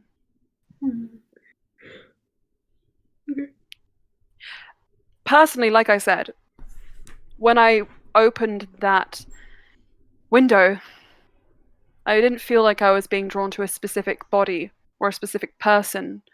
It was more of a place. And if Nikir said there was a forge to make bodies, maybe that's where we need to go. You're not at all concerned about the prospect of incineration. Not Ryan's with like you around. around to look at Loran. The prospect of incineration. Not with you around. And Slyer and Neff and everyone else. I mean, as jovial as I am a little Start scoring concerned. on Brian's head again. Okay, maybe I'm a little bit worried. I'm a little bit worried. The same amount everybody else is, but we've done stuff like this in other not ways. fire resistant. I am a little bit. I'm not, but I am more confident in our ability to overcome obstacles than I am worried about the obstacles, I think. But what are we going to do when we get there and the pit fiend probably finds us? Because Alan's probably like, hey, pit fiend, watch out for these people, including Neff and Loran, who are on the list of people to be murdered. If he's contracted, then maybe we can buy him out of his contract. Find something he wants more. I don't know, find something he wants more. What if he wants souls? He turns to Cass. Yeah. Don't look at me! I already sold my soul and I barely even had one! Oh my god. Well, guys, you for somebody without a soul, you sure have plenty of it. But seriously, I think at least I think you mean plenty of heart. I don't know about the soul part. you might be right. Also is right, yeah. I love you guys, but like, yeah, don't actually have a soul that's my own. We could That's just. like bad, right? What if we just we fought shouldn't it? trade in our souls, yeah? Yeah, probably Oh not. god, no, it sucks. It's terrible. My whole life is ruined, essentially. Everything that happened since I traded in my soul has just been crazy. And not in a good way. So shall we spend the rest of the day, I don't know, researching for things we might need in the city of brass, preparing ourselves? That sounds like a good idea. Yeah. I like an excuse to read more. Do you think if I cover Loran in moss, it will stop the fire from getting him? Yes, I think that'll work. Do you want to make me a moss suit? I could try it. Brian looks like he's lost the plot just a tiny bit. Yeah. He just kind of like squishes your cheeks. Moss. I have another question. Yeah, Cactus is passed. Okay, thank you. Loran, did it feel like Painful when I fell from heaven? Yes, it did. Yeah. And did when you were kind of hands in the threads, did it feel like there was somewhere like multiple options to like choose from, to like look at, or did it just feel like this one place first of all? It felt like there was more possibility. Okay. If I studied the Chronologica more, I could find more. Do you think then it would be good for us to set out on finding out stuff about this one place first, and then we could ask you very kindly again to be like, what are the other things? You could. Like later on. Or That is should we also like do it possible. all now? Well, Or would that take too long? you see, Very more chronological. oh, yep, I thought he was going to say that. So there's that. Also, well, in my mind, if the aim is to take down pretty much all of Qurull's bodies, makes sense to take them down at the source, stop production, and then deal with the ones that have already been made, right? So if anything, we're lucky that we found this place first, rather than just some random body in the middle of nowhere. But how are we So going to you kill think- a pit fiend? Do you think he'd keep on making the bodies? So is it all for him? Has he got loads of cash or something to spend on Pit Fiend? Be like, yes, I want these commissions. I want to fill your commission slots for the next 10 years. I don't know. He has a lawn. Yeah. Well, if, for example, if Cass's contract, right, is, for all intents and purposes, a physical object that we can hold in our hands, this contract between Qurull and Taravine, or Qurull and Alan, whatever's easiest to get hold of, whatever is most appropriate, probably also would be a physical thing, right? So, from what I understand, from what I know of the Hells, and I know quite a bit, everything is contracts down there. Fiends love contracts, okay? If they don't have one, they have no reason to do the work. So, buying them out, we could pretend we were representatives and we'd moved our interests elsewhere if we wanted to deceive. Or if we wanted to go the more questionable route, we could try and sneak in as far as we could, get into whatever vault he has all these contracts in, and yoink, you know. Do you think Qurull would just leave his contract in a vault? It has to be somewhere. And as far as I'm aware, the contractee doesn't get a say in where it goes. The contractor does. Sounds safer than fighting a pit fiend. We may still have to fight things, but I don't necessarily think we'll have to kill a pit fiend. Everyone should have teleportation magics prepped so we can leave if things get bad. I've still got Word of Recall grounded. But preferably more than one in case we get separated and we all need to escape one by one. Find your exit buddy. Find your exit, Do buddy. you have Yeah. your exit buddy? Actually, should I I can really? do teleportation. Hands up. Okay, Neff, you don't count. All right, 1, 2, 3. Who's going? Neff, Bluey, Sarah. Oh, Bluey and Sarah. So you guys, you need to stick with one of us, magic boys. Okay, yeah. Sarah's come to the moss. Bluey, come to the moss. The moss. The Sarah's moss. is like, The moss. Lauren, I'm just gonna. And Lauren's like, what? And Ulster, you just feel Sarah's just kind of like hook his arms under your shoulders and start just pulling you up out of the moss. Ulster, Also looks horrified. Ulster, look at me. Moss. You can stand on your own 2 feet. Put him down. He kind of lowers you a little bit. Stand up. Okay. We're going to have a talk later. About moss. about moss. There are many varieties I can teach you about if you want some for your terrarium. Okay, so instead of manifesting the moss, let's think about it for a little while. Oh no, I've actually made myself cry. I got too into it. Oh.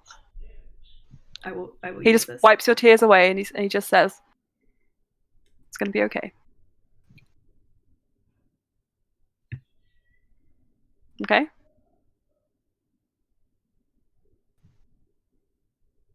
Also looks at his feet.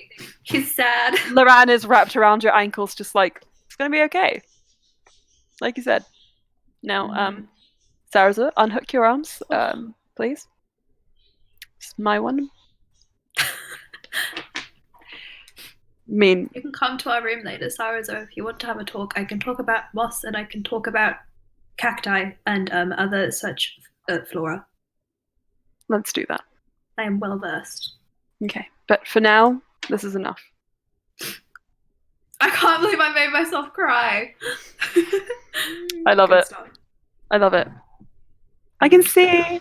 Boo-boo. Right.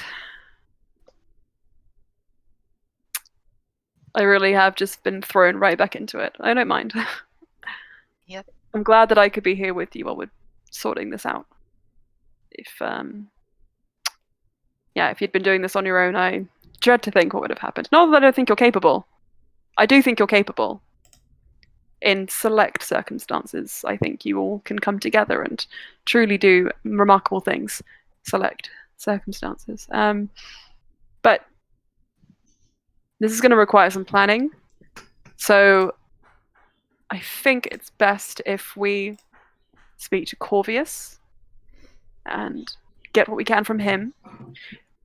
This is a niche topic, so rather than wasting time traipsing through the library, just going straight to the most knowledgeable person here makes more sense to me. Is that okay? All right. So who's going to be part of the research team? I will go wherever I am needed. I want to research. I think you're needed next to Loran. Okay. Bluey, Neff, research. Research. Okay. And whole piles of books can if I also can't help read them. with- Yeah. Okay. The three of you will research. Allstair, what would you like to do? You can stay with Loran. Whatever I'm told to do. But I would like to stay with Loran. I think that you should have a nap. Me? No, I'm fine. No, I think I think Sarah's you should. suggestion is a No, good no, idea. no, no, no. I don't like sleeping. I'll You be understand? here. I don't like sleeping. Loran is just like, I want to sleep with you. Wait, no. What do you mean, wait, no? I will supervise Loran whilst he naps. Yeah, what do you mean, no? Wait, everybody was, that came out wrong. I meant it in the innocent way, but nothing I do comes out right these days. Great. Hi. Well, everybody out. This is just, we just get this going before Sorry, has Daniel left? she left. She left, yeah. She made her Okay. grand exit being like, bye guys. Okay. Yeah. Okay. Yep, so everybody, We all right. Okay. Loran is just like, Goodbye. We'll be back. you'll be back. Please message me if there's any problems. Yes. Sleigh's gonna give Brian a hug. Or she's gonna attempt to give him a hug, if he'll accept it on the way out. He'll accept it. He feels slightly spongy, like moss. It's gonna be okay. Yeah. Everything's fine. No, but it's going to be fine. Good luck with the research. Have a nap. Can't. Yeah. Do something that's relaxing and takes your minds off things. And we'll be back with some juicy information. The I goss. eagerly await. The goss. We're gonna spill the tea when we get back. I can make some Really? tea. I can make We some can pour moss it tea. out. Ooh. It's good for you. That sounds nice. I can get very That creative. does sound like it would be very good. I will make tea in your absence. Okay. All I stare. look forward to the tea Okay. and your presence. Rather than very sorry, I interrupted you. No, just tea and everyone's presence. As in, like, being present, not gifts. I don't expect gifts. The moss in itself is a gift. The moss. The moss. The moss. The moss has really The come moss. to shape this game, hasn't it? The moss will inherit the earth. The moss. The Ooh. moss. All will go back to the moss. In the Maasai, there's the concept of returning to the earth. If you like, you're like a I don't know if you're executed or if it's like you're sentenced to death or whatever, where you just kind of they just kind of like send you out into the Maasai and the Maasai decides your fate kind of vibes. So in a way, Brian's So executing it's like Brian's like to the moss. the moss. Ulster, before he closes the door, he says, "I'm going to check on Nakia. I'm going to check on Daniel, and then I'm going to come back. In the meantime, For moss hang on. tea. No." He sort of sits down and he's like, "Wait, I haven't done this in a while. I hate magic." Okay. And just kind of starts like clumsily like copying some of the motions you've seen Loran do before, and beneath his hands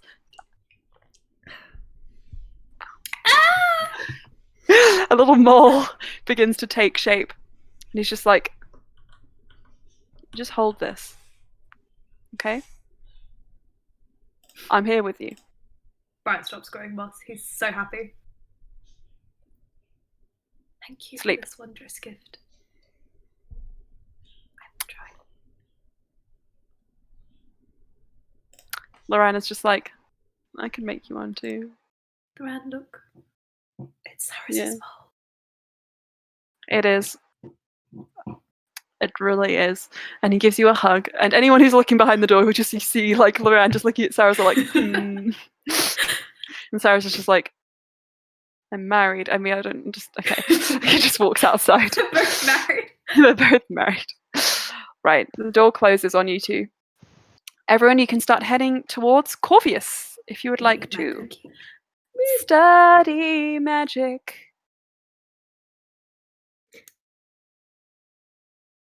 Wait, isn't Corvius currently at the Chronologica? Doing You know where he is. Corvius in the house. Woot. Woot. Ha! Corvi in the house. For some reason, it just popped in my head. Oh gosh. Would you guys mind if we just take a quick 2-minute break? Yes, I would mind. Thank you for asking. I actually have. No, it's fine. Okay, I really need the loo. I will be back. Same. Yeah. Just do minute Thanks, and then Wise. we can return. Yes, before we get into this next section. There's a fly just dying in my dice tray. Get out! Okay, bye guys. I'll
for research Boom, audio. purposes. Look at this! This is what my Boom. parents sent me last year for my birthday. Wait, oh, was this my care package? I don't remember, but it's the Art and Arcana book, and I think there's a picture of. Now we're Oh, back. it's so beautiful. I could use this as a real map. Okay, but I was thinking there was a picture of the. I think there's a picture of the plane I'm looking for, where you guys are looking for in here. So, And then we run into the shiny boys. and then you run into the shiny boys. Oh wow! Wow, look at that. Sorry. This is all the covers of the various books, like the Dungeon Master's Guide's Player's Handbook, going all the way back. That's Very really cool. cool. I'm gonna look at this properly. I really like the first ones. They should redo those. Like the early ones. The early ones look like this. Oh. Like, these are the first ones ever? Oh, they're like manuals. I like that. Yeah. I feel like people usually associate the second row with D&D, but gosh, AD&D. All right, so back to the game. The game shall be played. Right. Everybody, as you all make your way down, Town. walking fast, faces fast, and I'm homebound. D&D. Sorry, a coughing fit. All right, so you make your way down the steps of the living quarters in that tower and back up towards the Chronologica, where you know Corvius to be. Heading inside, you see that he is seated at the edge of the Chronologica. He's just sustaining the tether with one finger, and he's flipping through a tome with the other. He seems quite unperturbed. Now that the connection is stable, he doesn't have to do too much to maintain it. He just has to be in its proximity. And he looks up as you enter, and he just goes, Hi, "Can I help Corvius. you?" "Hello, boy. What do you want?" Information. "Information. What kind of information?" Well, "What kind of information?" I need information on the city of Brass. "The city of Brass? Uh-huh. What on earth is that?" Grass? I don't know if it is on Earth. "What's Earth?" I don't know, you brought it up. It might be there. "Shh, boy. You, boy," looks towards Bluey. "You're better with your words. Speak up. The city of what?" Brass. "Brass. Doo-doo-doo. Well, I believe Lorraine mentioned that before, didn't he? When we were having that little fire spell. It is not, as you so eloquently played, a city of brass instruments. That's ridiculous. Oh, okay. It is- Sounds fun, though.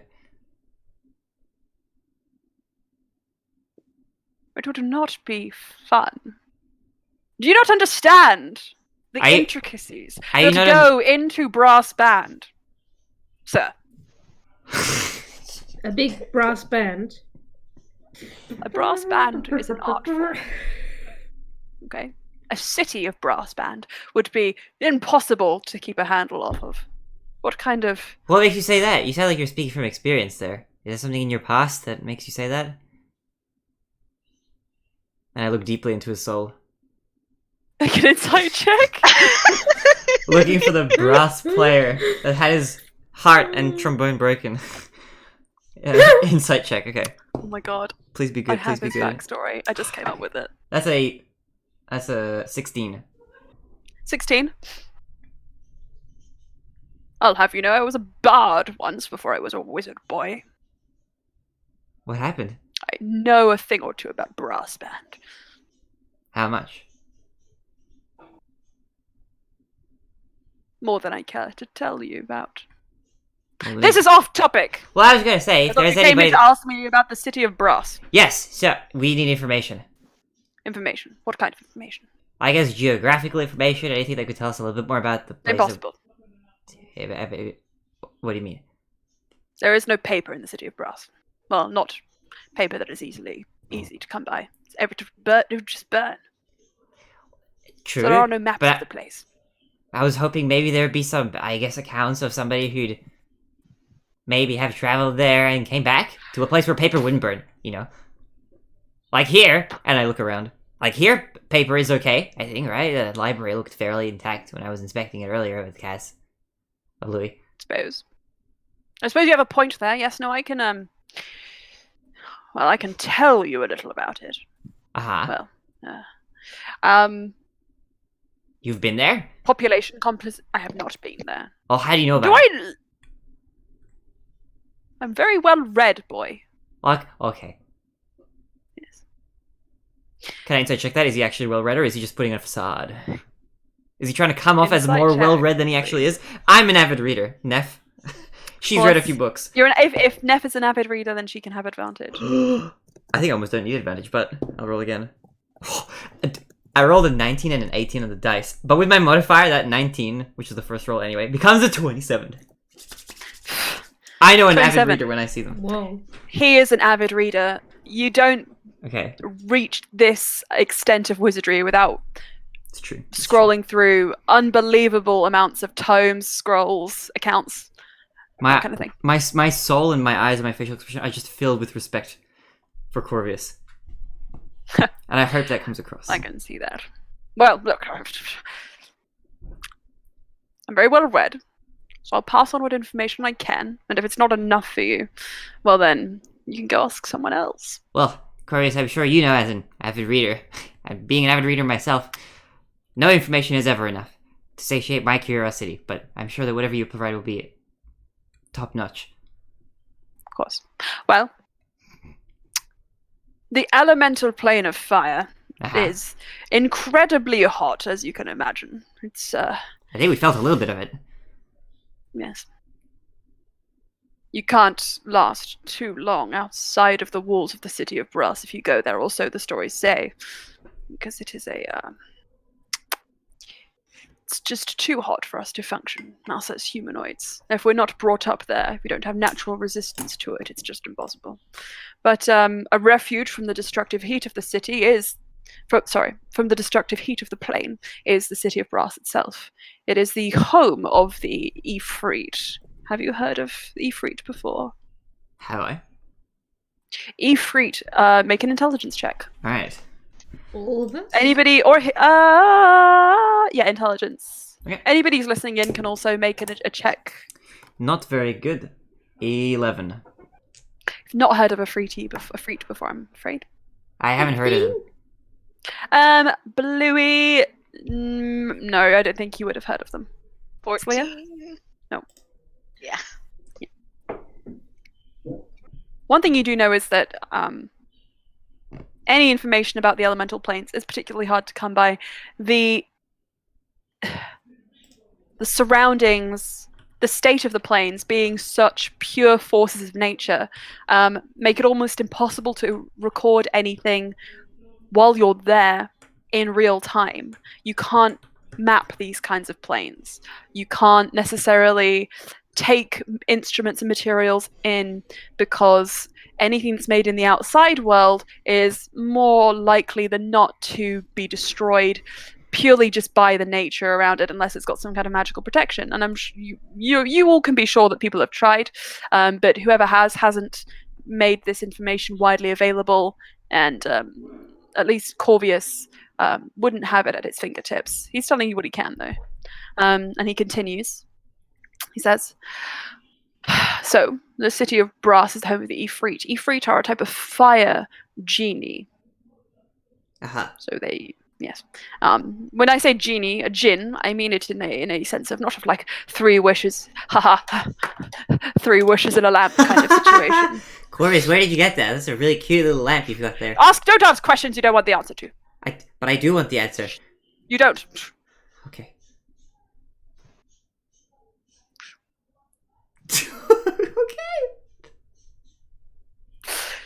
I'm sorry. Maybe I really don't. Okay, Chris, you're right.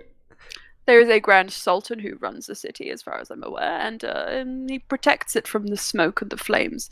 And yes, well, the visitors who go there, or those native to that city, they enjoy a fairly unrestricted and uncomfortable lifestyle with tolerable temperatures. But yes, it's It's a bizarre place, from what I've heard. Very rigid rules, and Oh, I like rules. I don't think you'll like the rules of this place. What are the They rules aren't like? well. There are the brass, who are the law-keepers of the city. Uh-huh. That's a very good joke, guys. It's very good what I said there. The brass. Yep. Just let's all sit in that space. Cool. I I'm don't done. get it. Wait, you don't get it? I held off for as long as I could before I Okay. just started giggling. In the UK, Don't know if I get it. I don't think I do. in the UK, you would call the Jumping in to say I get it. thank you, Lily. Thank you, Aylin.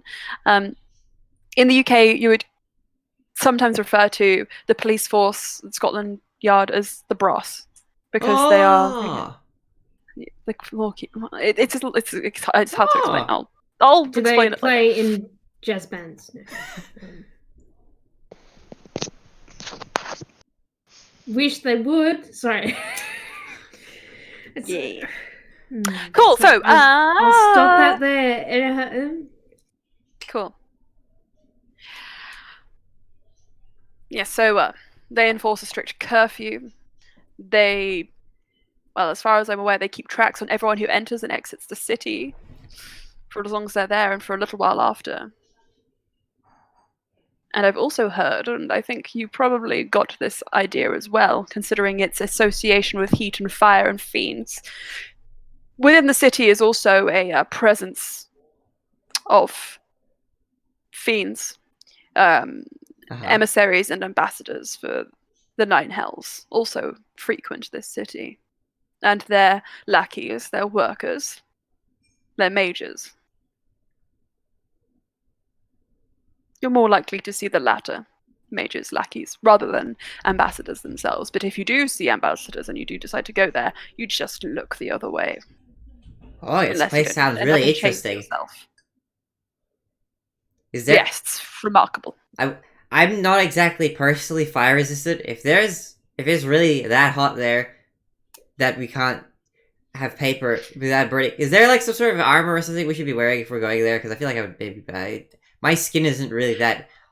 I can resist lightning a bit, but not fire. It's less about immediacy and more about prolonged exposure. Oh. It takes a little while to traverse towards the city, but once you're inside, you should be okay. It will be uncomfortable, but you won't die. That's not. And if you want to acquire materials in there, I'm sure you could find some, but I don't know anything about that. Oh, they have like a visitor center for people who aren't fire. Oh, that's really cool. I'm sure they have a tourist division, boy. Okay. You can go and ask about that. You can inquire about that in the city. I think I might have to. Thanks for the precaution. Mm-hmm. Well, anything else? I looked to Bluey. Anything at all? No? I looked to Slia. I look back to Bluey. Kind of look back to Slia. Well, it looks like she's thinking a lot of things, but saying nothing. You boy, speak your mind. I'm trying to remember if I... Slia? Is that your name? Speak your mind. So the fiendish presence, would they be considered ambassadors in this city? Depends on the fiend. Some are native to the plane, or make it their home. Others are employed by archfiends, as far as I'm aware. Very good, very good. We're not about to go commit any diplomatic incidents. Great. Okay. Oh, right. Okay. I see what you're saying. Right, listen to me.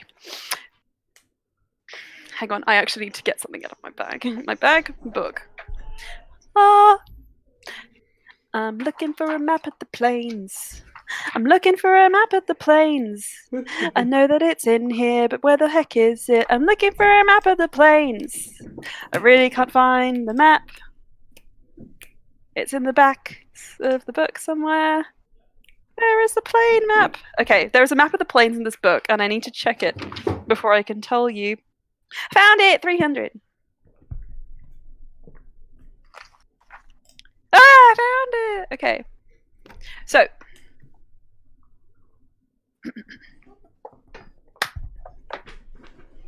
Corvius sort of like struggles to sort of like close his tome, and he's just like holding it in his hand. He's like, funny you should mention planes and all this, because I'm reading about them at the very moment. This is what this... You didn't see that mouth malfunction just there. Would you like was one very of us to eloquent. hold the book and then you turn the page?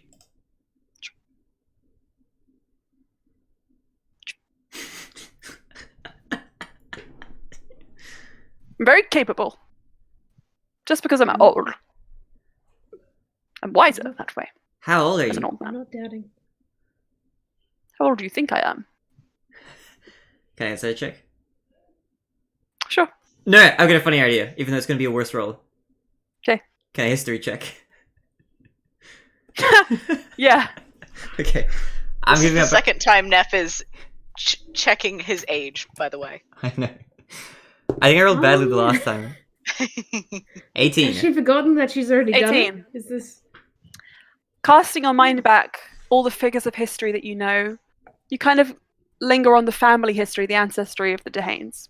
Because he is so involved and so trusted by all of the generations of them, there must be something there. From the fact that he taught Sarazur magic Mhm. from a young age, well, from birth, and Loran, he is at least 200 years old. From the sounds of it, he also taught, before that, Zarina. Mhm. So that 300. adds on another 150 years. And So 50. at least 350. And then 400. Final you answer. can decide. Lock it in. I am 400. And no, I'm not 400. Oh. Not going to tell you. Oh. Oh, you're in. Secret. Oh, okay.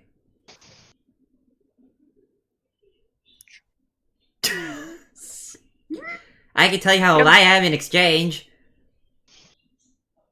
You must be at least 14. That's true. And no more than 17. That's not Because correct. you are a child. Well, okay, I suffered a little bit of brain damage at some point, like about a year ago. That usually has no effect on the content of one's character, but okay. Well, you never know. Or at least I'd like to think so. But I'm 21. I think my birthday's coming up soon. Because I've been 21 for the whole campaign. Ooh. Corvius. You're like Ash you- Ketchum. Hey, you saying I'm about the 21. planes? I was saying about the planes, yes. Anyway. So, we are surrounded on the material plane by the Shadowfell below and the ethereal plane.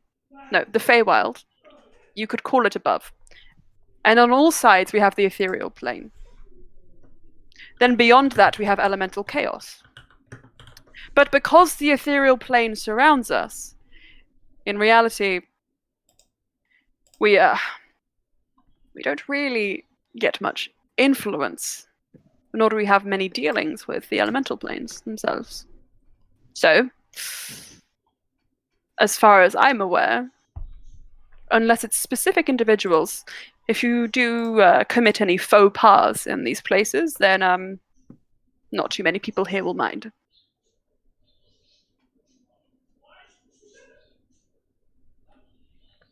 Is that enough for you? Yes, that answers the question. Good, well it better be, because I'm not saying anything else about it. Thank you. Yes.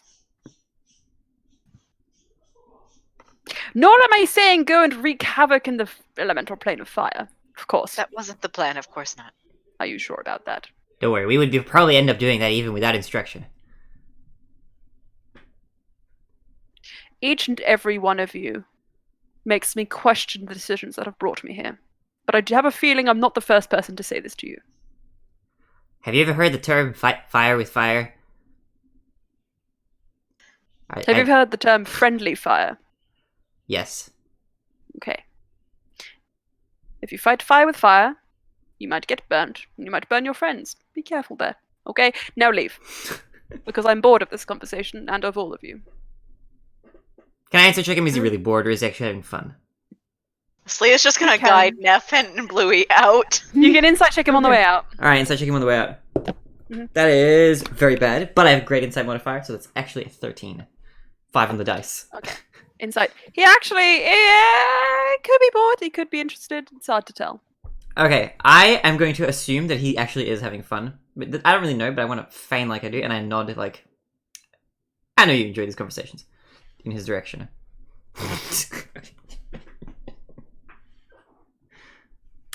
Oh, and by the way, I forgot to say one more thing. More thing. Yes. Population. There are Freet, yes. Fire elementals, tieflings, devils, fire genasi. Rumors of dragons, but of course that is false, because no dragons. Pit fiends and hellhounds amongst others. Giants, sorts, fire giants. Oh. Ooh. Hello! Hello. Hey. Gorgeous Yeah, George. better. Welcome. A bit, yeah. Thank you. If you need to have Sorry. yeah, it's okay. If you need to have camera off or anything, that's okay. Yeah, the extra hours of sleep made a massive difference. For sure. Okay. All right. So, Neff and Slia and Bluey. Bluey. That's your name in Celestial, apparently. Oh. There you go. Apparently, as if I can't just make it up and say it's true. No, I'll believe anything. No, Bluey's name in Celestial is that vine where the chorus boy has a helium balloon and he just inhales to do the really high note. Have you seen that? Aylin's seen it. I haven't I seen will- it, but that sounds amazing. Like Of that. course you have. It's amazing. Yeah, You guys all need It's to a see amazing. Vine it. reference. Yes. I've seen it probably, maybe. Oh, Vine comps. Cass. So I think it's accurate that Cass wasn't here for this part because the reason I wanted you here for this game was because Sarazo has returned with the only child who wasn't reunited with their family, and it was not Keon. No, it was Keon. It was Don't do Keon. that to me. Oh my god. You too much. Who has gone off with Nakir, and we can just say that you are having your reunion, looking after him, making sure they are comfortable in the meantime, and then you can catch up with the others. Okay. Good stuff. All right, so you make your way out of the Chronologica, the three of you, and you can head down to wherever you want to go. Where do you want to go? What do you want to do? I think I'd want to like talk a little bit and be like,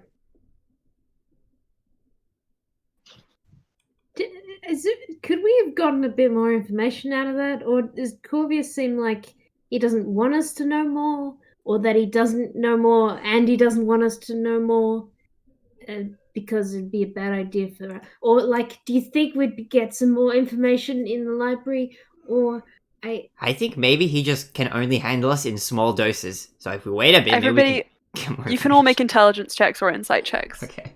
I'll make an insight check. Yeah, I would love an insight check on that. yes, On that suggestion. 12. 12. Unnatural 20 on insight. Holy crap! Oh! And Slayer? I rolled real bad. It was a 14. 14. Okay, well, still higher than Neff. So, Neff, it's hard to say. You like your hypothesis that he can only handle you in small doses. Slayer, that seems to ring a little bit true, though there's something more to it. Bluey, as you're saying that, you kind of think, oh yeah, he probably can only handle us in small doses, but also maybe he's pretending like he knows more, but he actually doesn't. And to hide his shame, he's just ushering us away and treating us frivolously because he's like insecure about the little amount he knows, and he's already told you what little he can. Oh.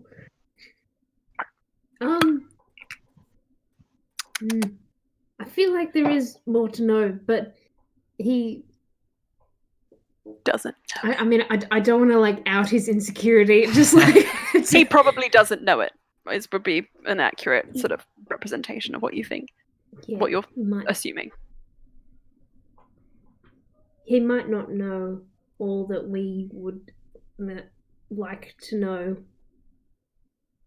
So it would be a good idea to do additional research, probably. Yeah, I mean, we could go back with what we have, and then you reassure Brian, check up on him and Loran. Yeah. And then it's book time again Boys. Yes. with the books and Okay. most of the All right. library's like written in Celestial, right? There are tomes in other languages, so you Okay. can do independent research, Bluey, but it's not extensive. But you could use the spare time to study if you liked. All right. I can just tag along with anybody who wants to read stuff in Celestial. Sure. All right, so then let's head over to Ulster. Ulster. Whilst the others head off to speak to Corvus and the Chronologica, Loran kind of just like pulls you down, pulls the covers over you on the bed, kind of summons Shu, just like come on, just and like makes her sort of just like lay her head on your stomach. It's a comfortable weight. Instead, protects the mole from The mole is buried under your chest. She is looking at it, but she sees how protective you are of it, unlike you are of courage, and kind of looks Brian's away. priorities. And then so you have Shu just kind of covering your legs, the mole tucked into your chin, and then just anywhere else there's space, Loran has just kind of like placed himself, and he's just like, hey. Are the birds okay? Did I heal them? Does it feel fine? I don't feel anything. It's better than the first time. And he nods at Loran's face scar. Well, I mean, you've gotten a little bit better since then, so it makes sense. But Ulster, remember what we said in the garden? You go, I go as well. Because remember how you're feeling now. That fear, I have it too. I just show it in different ways. I don't know how to grow moss, but I can make fun of people quite well and I know. antagonize and agonize. But hey, You can offer much more than that, but those are Okay. skills. I'm going to take that as a positive. You also have a lot more to offer. Don't forget that. I think something you need to realize is I do think that you are the target. And also, something I thought about a little bit is that if I die, you can keep living, but if you die, I think that's it for me. So I've got to keep you safe. No matter what, even if it means growing moss everywhere.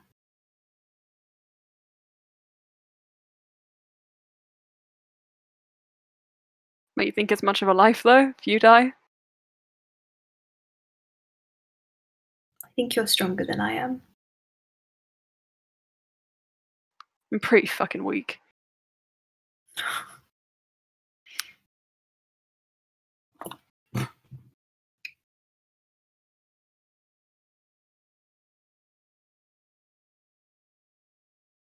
If you died, I'd bring you back. Every time.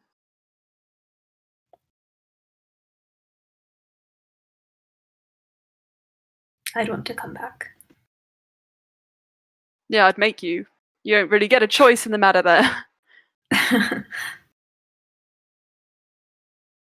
I mean, just knowing that we're dealing with a land and magics that don't exist according to common law. I think I've prepared myself for the absolute worst outcome. But I can't I think I've said it many, many times. I can't let you die. And I won't throw myself to death. But if it came down to you or me, please never sacrifice yourself for me, because it would be the same. At least if I did that for you, it would be worth something.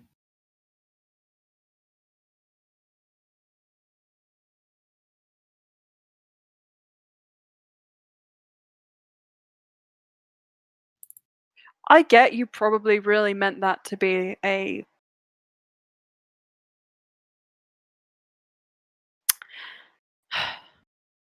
gesture. Stressfully puts on chapstick. Yep. Or something loving. But you know that's not what it feels like, right? Yeah, I'm not very good with my words, so It's not I'm that. sorry. It's not what it's about. I don't mind how you say your words. I don't mind how it comes out. But the meaning behind them is that you don't care about your life at all. So what does that mean for me?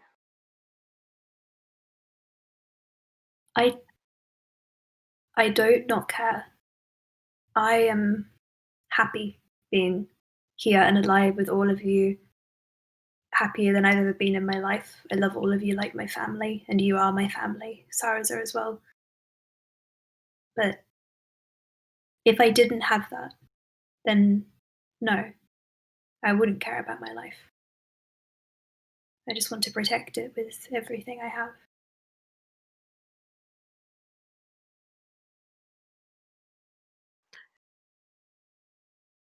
I can't be the only thing you're living for.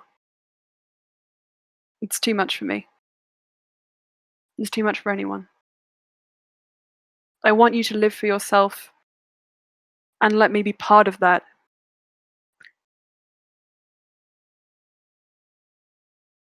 I think I I live want for you to everyone value here, yourself. every one of them.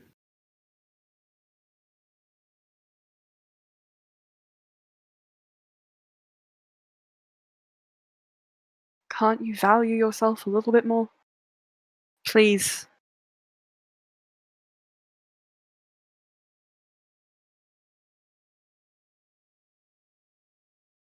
I'm trying. I'm sorry if I'm not trying hard enough or learning fast enough.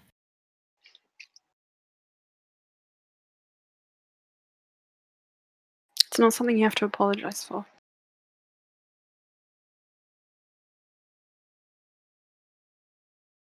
I just want you to see what I see when I look at you, when you look in the mirror.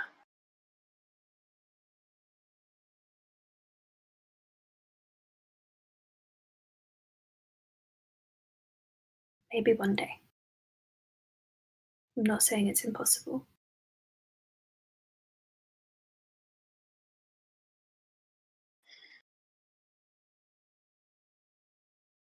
Can you try something for me? Anything?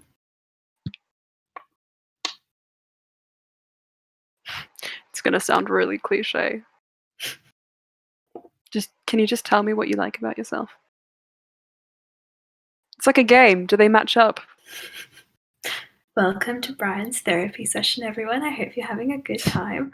Woo! Therapy. I like that I can make flowers. I like that I'm powerful enough to protect people. I like that I'm good at making sandwiches. That's a skill. I like that people sometimes find me funny even though I don't intend it. I You're like really seeing funny. people laugh. But like in the best way. I feel like I'm stupid funny. But you're like, You're probably the funniest person I know. Don't tell Saraza I said that. He's also very funny. well, okay. We'll let him have one. Are you listening, Saraza? He says to the mole. Saraza, you are also wonderful. He pats The mole blinks at you. Brian boops the hands. I love this mole, like my child. And he pulls it back towards him. Is that enough? Yeah. I love all those things too. And I also love these things. And we're going to fade out on Loran just starting to list off just like endless things. Like, you have like so many freckles on your face. These ones are my favorites. Et cetera, et cetera. That is not what I thought was that was going when you said "and fade out," and I was just like, No! I just the list No, is long. George. There is a mole and a pet in the room. God, I always wet myself.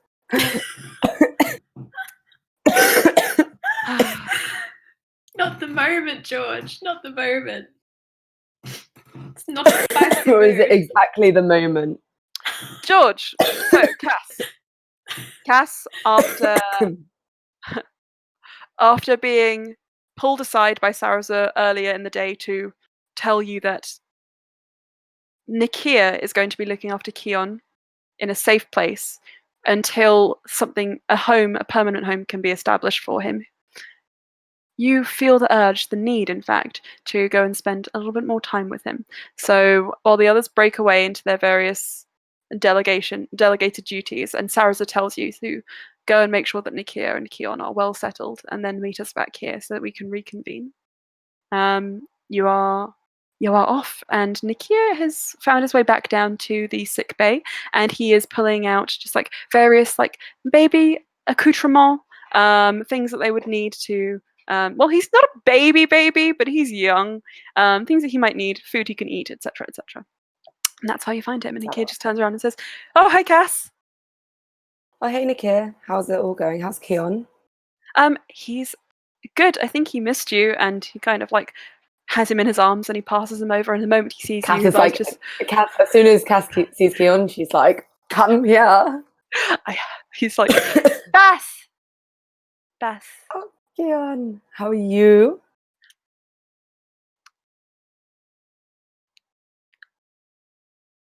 Good. Good. Are you good? All good.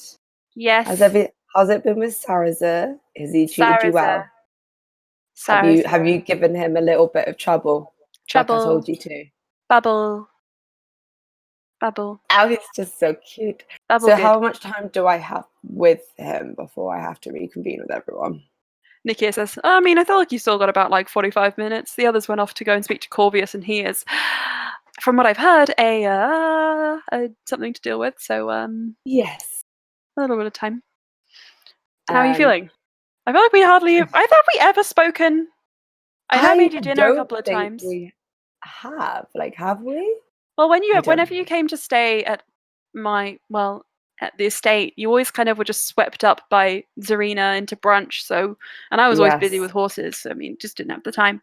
We just didn't really. To be fair, No. I do think that retconning that they probably Cass was there a long time, so I'm sure they did actually. We occasionally, but like just not all that often. Yeah, we never really had a yeah. proper chance to get to know each other 100%. But yeah. No, we didn't. Well, if we've got a little bit of time, there's like this shop in town where you can make things. It might be fun for Keon to get all crafty if you want That to could join. be fun. Yeah, okay.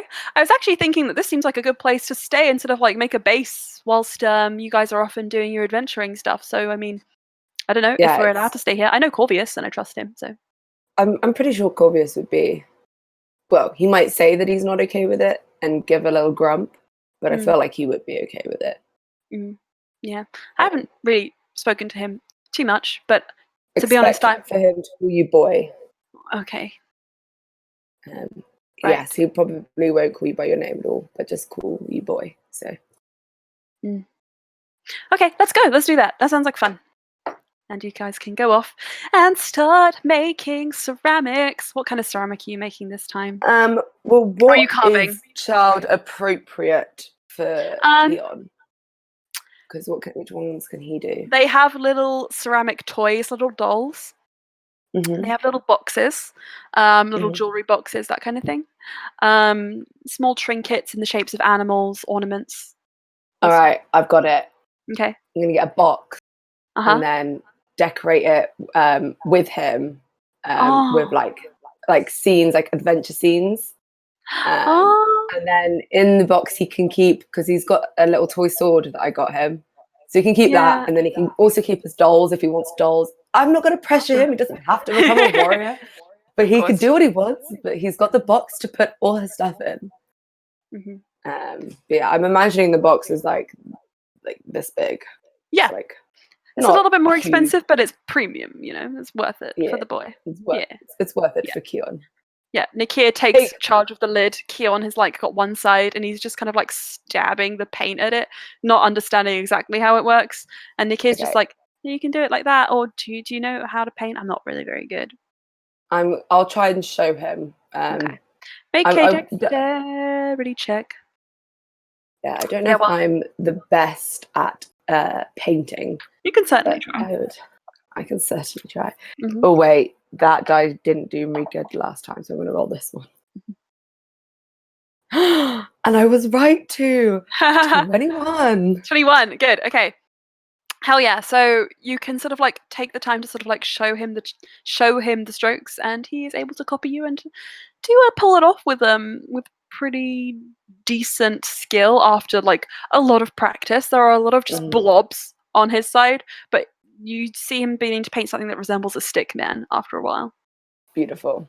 Yeah. I'm very proud and in awe of his artistic ability.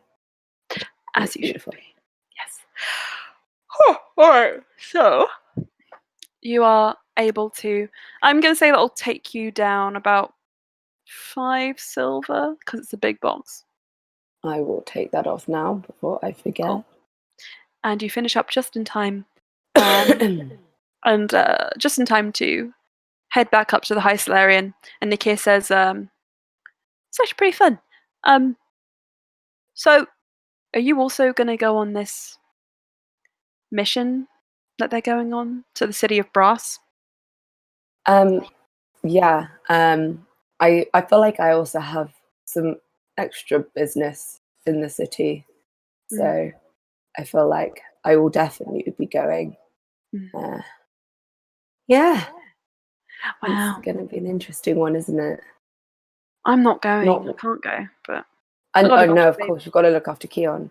But it's not really what when people said, what's your next trip going to be? I didn't quite think it'd be to the hells, but you know, life throws you curveballs and you've got to go with Adapt. it. I might get like, I was going to say suntan, but Cass has darker skin anyway. Don't Yeah. know. She was like, I like warm places. She'll be fine. Get some freckles. Get some more freckles, yeah. I'm sure Loran's going to enjoy wearing basically nothing. So That's kind of funny. I thought you were going to say Loran's going to enjoy the freckles. maybe on Brian, but not on Cass. Like Cass does not want that dynamic. She's all about being the awkward Neither third does wheel to Loran! your life. Inserts herself into the marriage. But as the awkward observer rather than marriage. As the awkward observer. Of course, that's what you want. We've seen the lingering glances. No, not like this. move away quickly. Be gone, foul fiend. So, if only that worked with Alan. although if only they did. I almost fell off my chair again. Okay, so you all make your way back to reconvene in Allstar's room. Allstar, you're able to get, well, whether it's a nap per se or just a lie down, we'll leave it up to the imagination. Sarasa returns first. He knocks before he enters.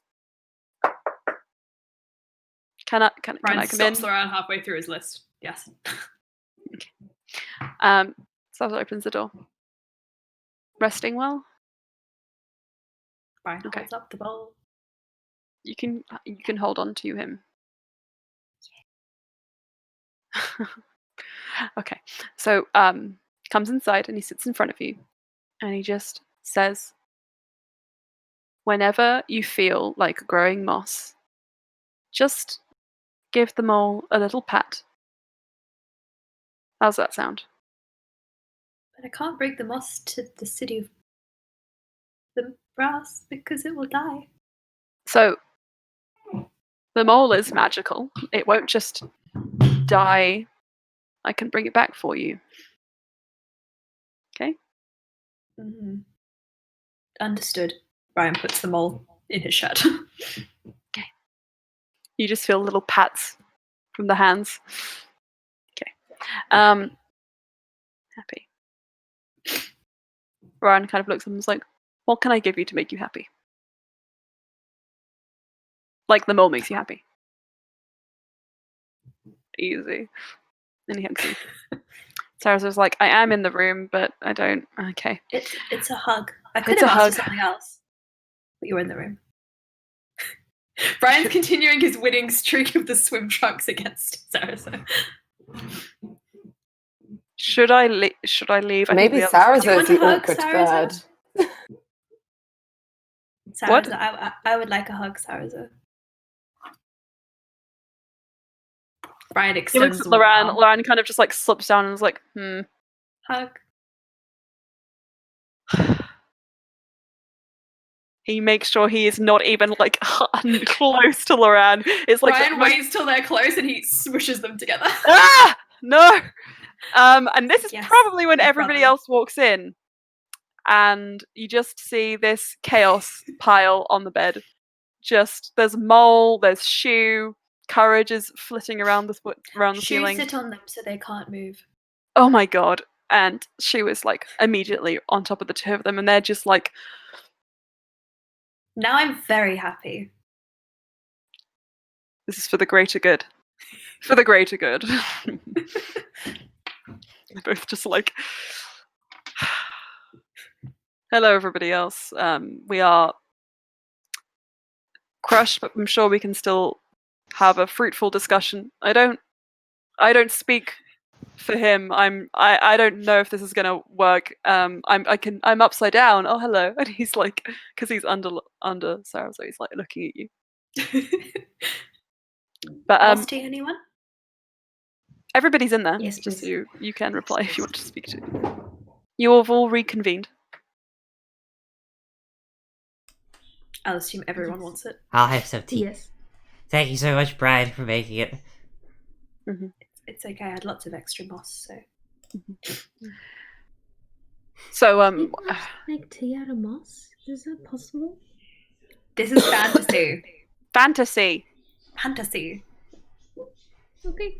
Go away, dragon lady. You're not possible. Oh. Sorry, that was for me. Whoa. Whoa. I pull this face.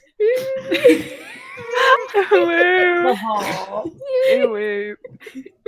But yes, also in real life, you can make tea out of any foliage, regardless of what kind it is. Yep. That doesn't Might have doesn't been a good dictate idea whether or with not some it's of good that for you moss. or whether or not it'll Whatever. taste nice. But you could make it. Wow. Okay. So, from beneath shoe, atop, like crushed over Loran, Cyrus just like looks up. His head is the only thing that's peeking out, and he's just like, "So, was your research fruitful? Did you manage to find anything?" And you guys can reply. We learned a bit. Just a bit. He did list off all the types of people, as in like, you know, The the population. bodies, the types, The what population. people made from. That. People are made But from- I kind of forgot them. Oh, God. Uh, Wow, Bluey, that's really useful. I'm Yeah. just the fact that you forgot them. Is just it's don't worry. I'm sure we can figure that out. There's Okay. a city called Efreet. Are you sure it's a city? Are you sure? Another. Is it just the place? Are you sure Is about it- that? It's a type Somewhere of, as far as I'm aware, it's has- a type of a type of humanoid, Bluey. Yeah, it's the Never race. It's mind. a race of people, I think. Oh, are those the guards? Are those the brass? Neff, Does Slayer, anyone I might help just hand it Bluey? over to you. I want to let Bluey continue.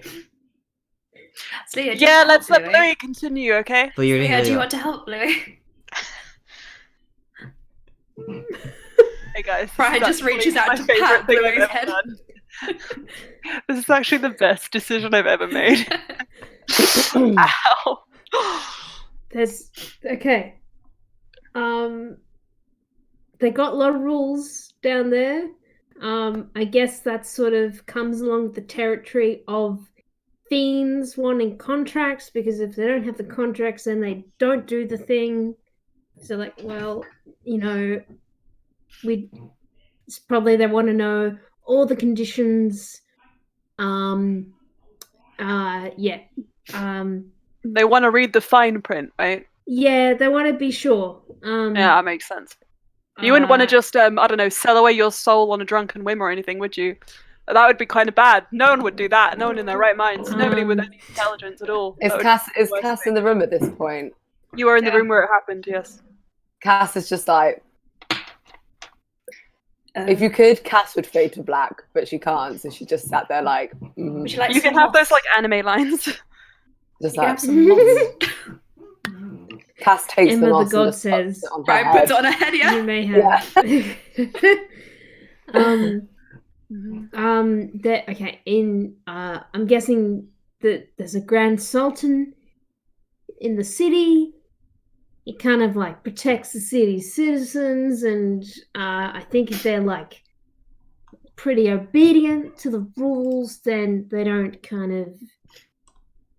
live an uncomfortable existence in the really hot environment. They're sort of protected. It's probably a fairly reasonable society, and we could just walk in and explain our problems, and then no, that's not how the world works. There's something we don't know. There's got to be something about that place. There are lots. There's lots of curfew enforced. I look there's fiends, and then there's emissaries and ambassadors for the fiends, but usually you see those emissaries and ambassadors, mages and lackeys. But if you like look at an ambassador and they're like, "Oh, I'll send you to someplace bad," for One of the looking at nine me, hells, probably. yeah, that's One of the probably not so that. nice ones. There are some survivable ones. I mean, Dissipator, I've heard is all right. So it sounds like it's hard to talk to them, actually. Yes, I would imagine so. You don't really want to just approach a fiend or anything like that. Yeah. Yeah. Is this everything you got from Corvius? Would anybody else like to fill in the gaps, if there are any? Thank you, Bluey, for your testimony. No. I think he kind of wanted us out of there. I think he was a bit embarrassed that maybe he didn't know as much as he could have maybe wanted to tell us. And now we all know. I mean, I got that feeling. I don't know. Why don't we I will use ask that against Serena as well? No. Because Serena's just looking at the pay night. I can go. I've been napping. That's if true. you all want to sit down. I enjoy them. I'm sure she'd want to say hi to Cass too. Cass, Yeah. do you want to come with me? I will come with you. Okay. Cool. Brian sticks his hand out for Cass to hold. So, Cass holds it. Okay, right. So, yeah, I see that. And more things. Also, are you just gonna leave Shu like this? Shu, I think they want to lick. And he leaves with Cass. Azra is just like, Cass holds up her other fist up. To be gone. I don't deserve this, do I? I love Oh you my God. both. And he's gone. Everyone, you are left with a crushed Sarasa sandwich. Loran is like splayed beneath Shu on the bed. They are stuck. Yep. And now they're covered in. Hey, Shu, do you wanna come over here and climb Eat onto me courage? and trap me No, instead no. and release those Louis two? Sparks! Everything's fine, Courage. I just want. You're trying to feed courage to Shu. No. No, Louis Shu's a Sparks, good girl. should I approach the Sphinx cat, Louis Sparks? No, no. I'll No? try and get. But we have get become her away. comrades, Bluey Sparks. We have become comrades, Bluey Sparks. Watch this. Oh, And have you? courage begins to descend towards Shu, and Shu is like looking right at it. Lips to lips. Mm. She is a man-eating beast. Courage, courage, courage. I think she is my friend, Bluey Sparks. Look how she smiles for me. She's just like, Whereas Courage, like, the other person see, is a controller. friendship, and Courage flies off just as Shu's like. That's what I call friendship. That's what you call what? Sorry. Friendship. Mm. And with that, shall we pull over to Ulster and Cass on their way to Caesarina? Okay. So you know that she is pretty much holed up in an adjacent room to Corvius's lab.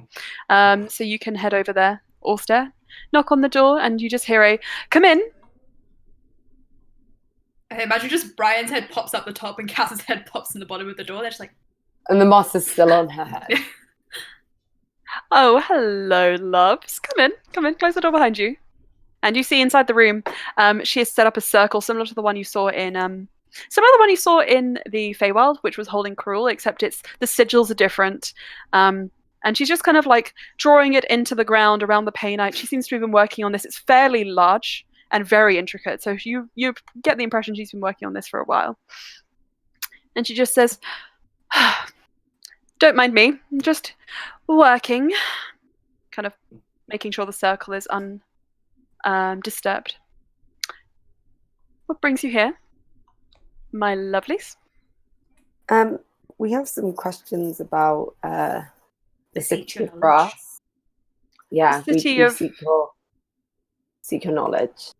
Huh. Yeah, City of wise. Brass. You came to the right place, yes. It is my... It is part of my job description to know as much about the elemental planes of chaos as I can, so indeed, I can help you. What do you want from me? Just any sort of relevant information. How could we get in there without dying or being killed? How could we potentially destroy a contract? Just casual things. any threats within the city? Any threats in the city? How to get out once you How get to in? get out? I like that's a really big one. Cultural norms. Well, as far as I'm aware, you can't actually teleport into the city. It's very well manned. It's impossible. If you attempt to teleport in, you might get a nasty surprise waiting for you on the other side. Painful one. So that's best avoided. If you can't book passage across the Sea of Flames, then flying could be an option if you have that at your disposal. You do need the right paperwork to enter the city limits, though, and when you're inside, you have to follow the rules. Otherwise, you could end up in chains. Efreet How do you chains get are the hard to escape from. paperwork to get in?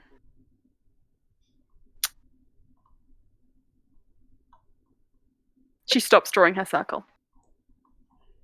How important is this? Very. Carul's body important? Coral's body important?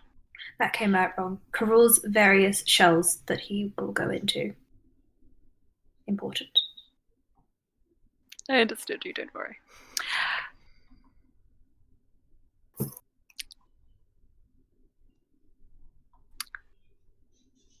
You could always, this is perhaps a pun, forge the documents. That would be against the rules, wouldn't it? Would be. But I feel don't feel like we're going to get in by obeying the rules. I second what Cass just said. You have to be, well, invited, usually, if you want to get in at all. or have a special purpose, wares to sell, and the only wares of value that we can bring are, well, living, Ourselves. breathing humanoids. The slave trade is Slaves. quite rife in the city. Ew. Exactly. Or yourselves would be brought as merchandise, but you would not Someone be able plays to the move. slave trader. You'd need someone with incredible acting skills. Someone who could change their appearance without too much mind. I think I know someone. Yes, I think we'd have several someones that could do that.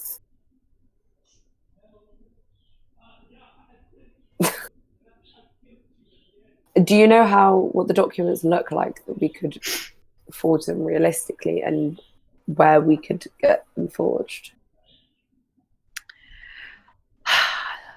I've seen them. I have notes at my office in the Feywild. I can have my assistant send me some. That would be very helpful. Yes. I can have it probably within a few hours, if you don't mind waiting just a day, or just a night. Extremely helpful. Okay. When do you intend to leave? Soon. Soon? Right. Well, I'll be here working on this. And she gestured towards Pay Night. I'm very excited to get into it. I was quite out of sorts earlier because, oh gosh, just the thought of learning something new about this is interesting. And also being able to actually, put an end to all of this misery and stress and strife. So long as you are all going through it, my family is going through it, and that is not good for any of us. That aside,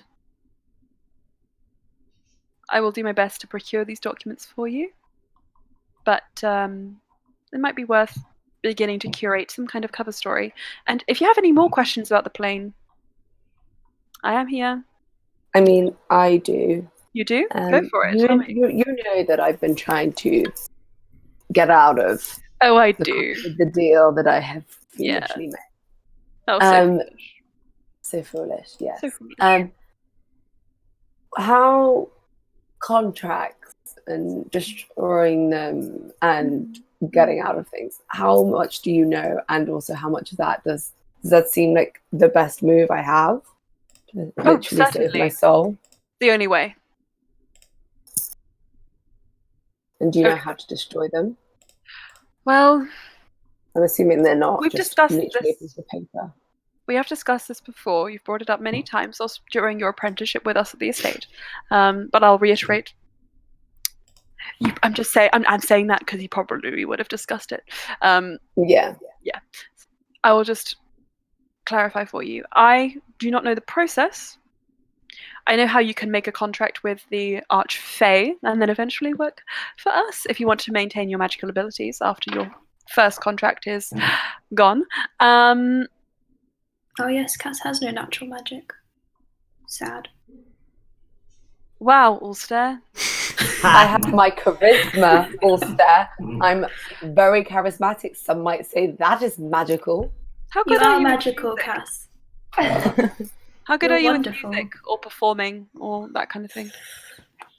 At performing, probably pretty good. Oh, very good. Probably. Performance isn't as high, but plus She was- 5. It was Serena asking is more of like an abstract question in game. Like I see. Very good then. I'm very good at lying and persuading people. She's such a good liar.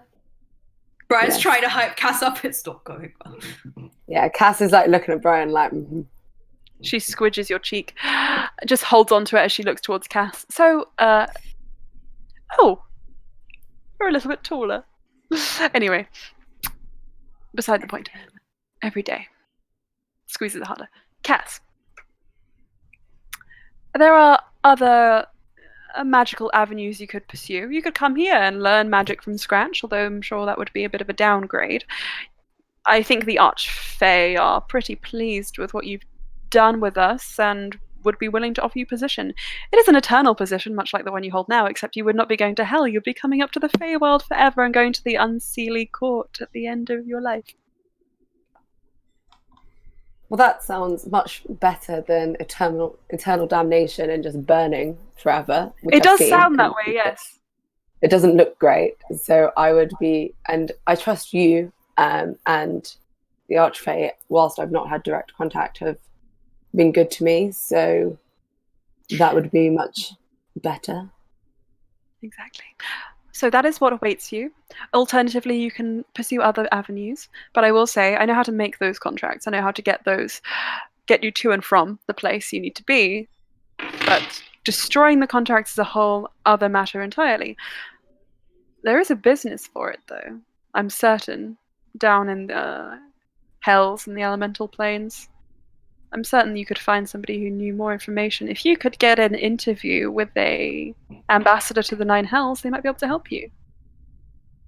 All those archdevils, fiends, they hate each other. You can exploit that, I'm sure. You know how. I'm sure I could. Interesting. Brilliant. So an ambassador for the Nine Hells, I need to have a little tete-a-tete with. You could do. It's an option. We have a well, I personally have a little side mission during our trip to the City of Brass, clearly. Bless you. Bless you, Neff. Yeah, oh, thank you. Sorry. Nephew sneeze. Sneeze so loud that we hear it. Well, like I said, I think if anybody can handle it, it's you. Hopefully. And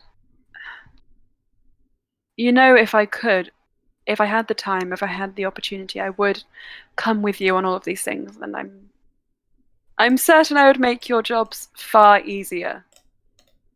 But I find myself stretched. Well, no, I find myself stretched quite thin. I can only delegate so much to my underlings, as much as I see promise in them. Truly, if I wanted somebody by my side to help me through this, I would pick Loran. He has the most promise amongst all of the pupils I have directed. Can I insight check her? Yes. 28. Yep, what are you looking for? I don't know, she seems a bit not resentful, but like she's thinking of something else while she's saying that. Yeah, her mind is certainly somewhere else when she mentions that with Loran. I would want him by my side, but hasn't worked out that way, and I find myself stretched thin. I need to make sure that Karul is constantly monitored, and then I need to check in every few days in case the situation changes. And then Leander has to sort out the trial and all of his other duties. He's not like me. I can choose my work, you see. His work chooses him. I can go where the demand is. He needs to follow the path that is laid for him. And the people laying the path are pieces of work. But you know that.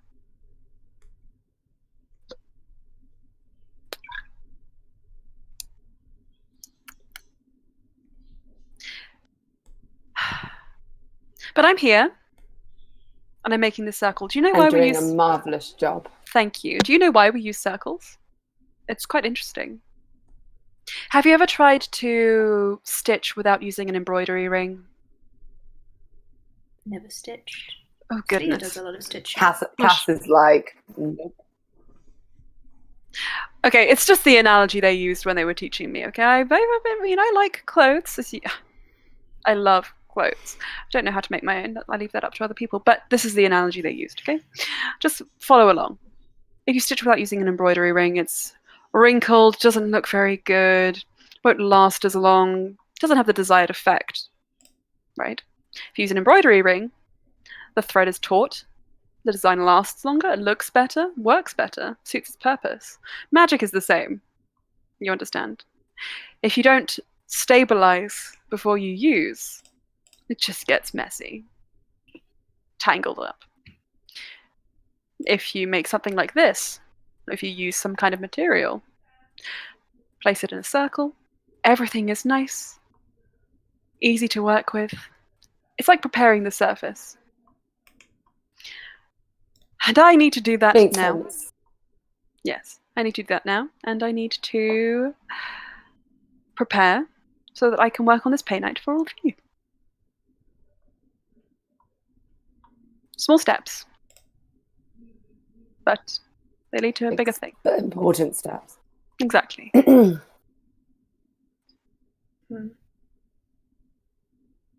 Everything you're doing now is leading to the big, good conclusion we're looking for. That was very eloquent. Big, good conclusion. Emma, your Laggy. camera can be a bit laggy. Okay. I was going to ask. Brian looks like he's like considering whether he should say this. Are you okay that Loran comes along with us on all these things? Considering. Loran and Sarazu. You know Sarah's is here, right? You came to say hello.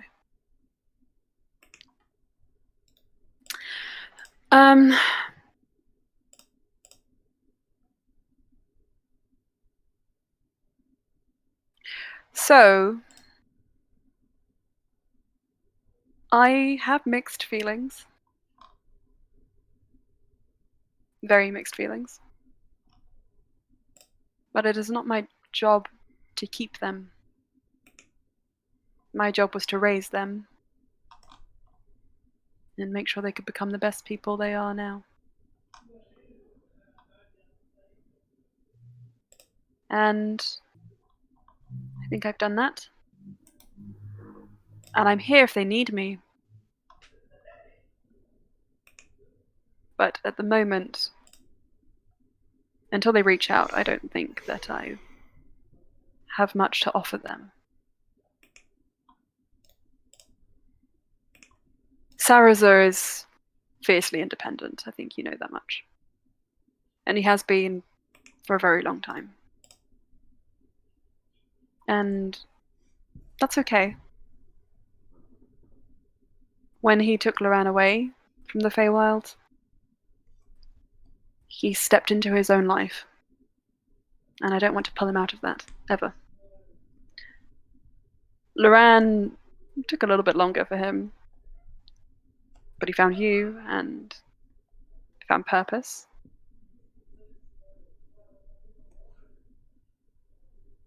And I think he thinks he can't come back. Nor do I think he particularly wants to leave the material plane so soon.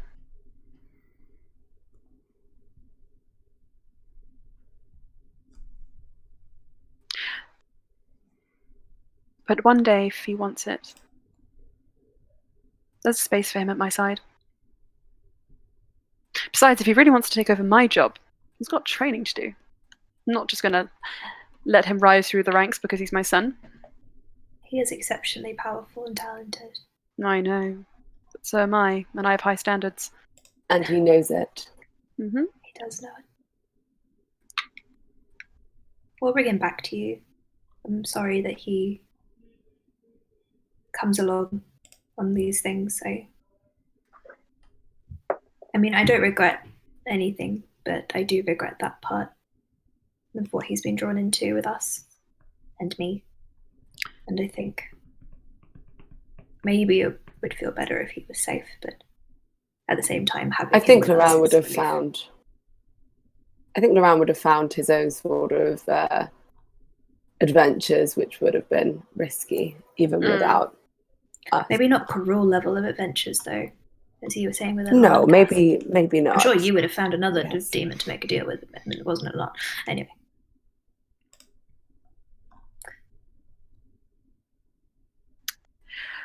Are you all done? Okay, listen. Just listen. Are you ready? You ready? Us? Yes. Okay. Yeah. We're ready. I am much happier that you are all in his life. Sarazer is as well. You've done undeniable good for them. Okay? If you weren't part of his life, they never would have come back to us. They never would have tried. They might have been stuck forever as they were. I like to believe that in time they might have changed. But the reality is, I don't know. And I'll never know. And I'm happier like that. Brian's just like, I could find out, but no. He doesn't say that. He's like, Everything that was meant to be has brought them here. It's brought all of you here. Now, there are theories about mirror universes, mirror dimensions, planes which mimic our own. But those are only theories and cannot be applied to magic. Nor the laws of reality. Nothing. They're visions and no more than that. And that's how I'm happy with what's happening now. Because I know this is meant to be. Emma, you're really laggy. That's okay, I'm gonna Sorry. redo the camera. I hate everything. Cool. This is the only universe that counts. Okay? And it's the universe that brought him to you. And brought you to me! Points to Cass to herself. Yes, I'm very Champagne thankful cocktails. about that. Mm-hmm. And also the universe that brought your soul to Alan. So think of something good to find in that. I'll let you have your Yes. own time for that. Yeah, Keon, that little boy. Ah, There you go. Yes. That's yours. No, he's a delight. There you go. There's some happiness for you. Yes. We can leave now if it's alright. If you need to crack on with the Yeah. circle Your embroidery. embroidery circle. Wow, I feel like I've really done so well here. Parting words are: just let them do what they want to do. Just do it. As long as you keep each other safe, as long as you love each other, and as long as you, I don't know, keep the mission in mind, keep the goals tangible and achievable, I think you'll be okay.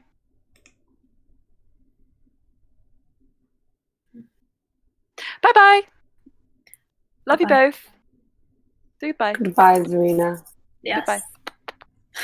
Goodbye. Blows your kisses on the way out. Okay.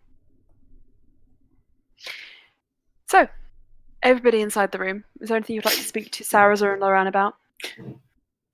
Whilst they can't get away. Whilst they can't get away, literally. Or courage. Courage is there.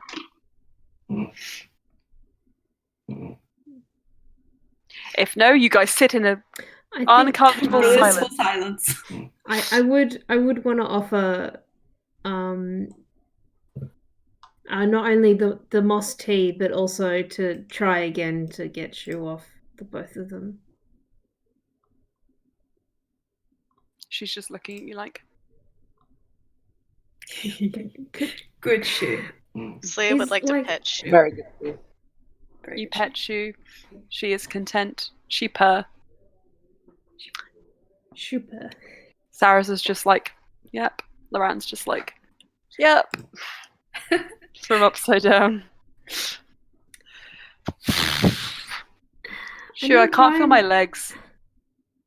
I know Brian gave you I'm an not in the good way. instruction. Loran, Sarah's In a good way. end you. But I also can't feel my hands, and I need those for my sword.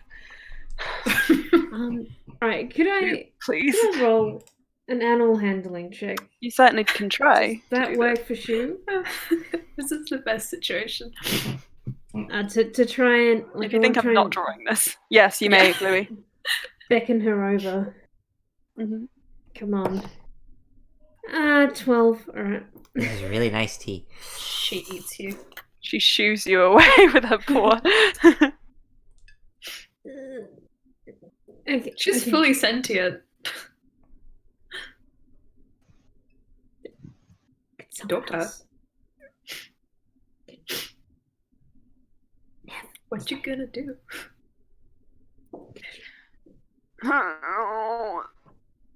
Shoo, I think maybe they can't breathe. And not in the good way. Well, that one made a bit more sense. Anyway. That's what you think.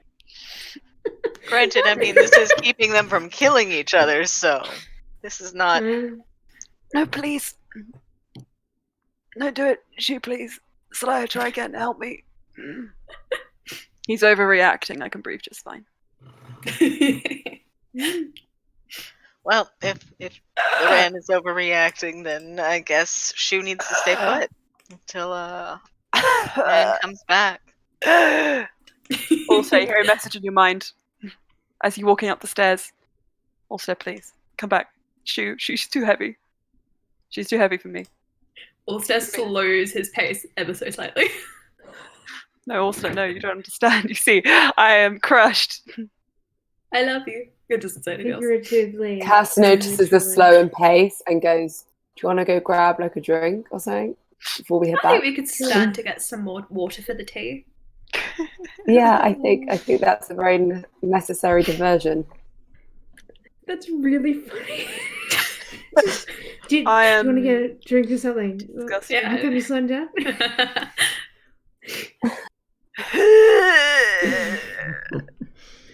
Neff, I never thought I must be truly desperate to come to you for help. So, you finally come to me. In your time of need. Neff, Yeah. Neff, Well, I will tolerate you. oh, I think, Loran, you're gonna need to do a little bit better than that.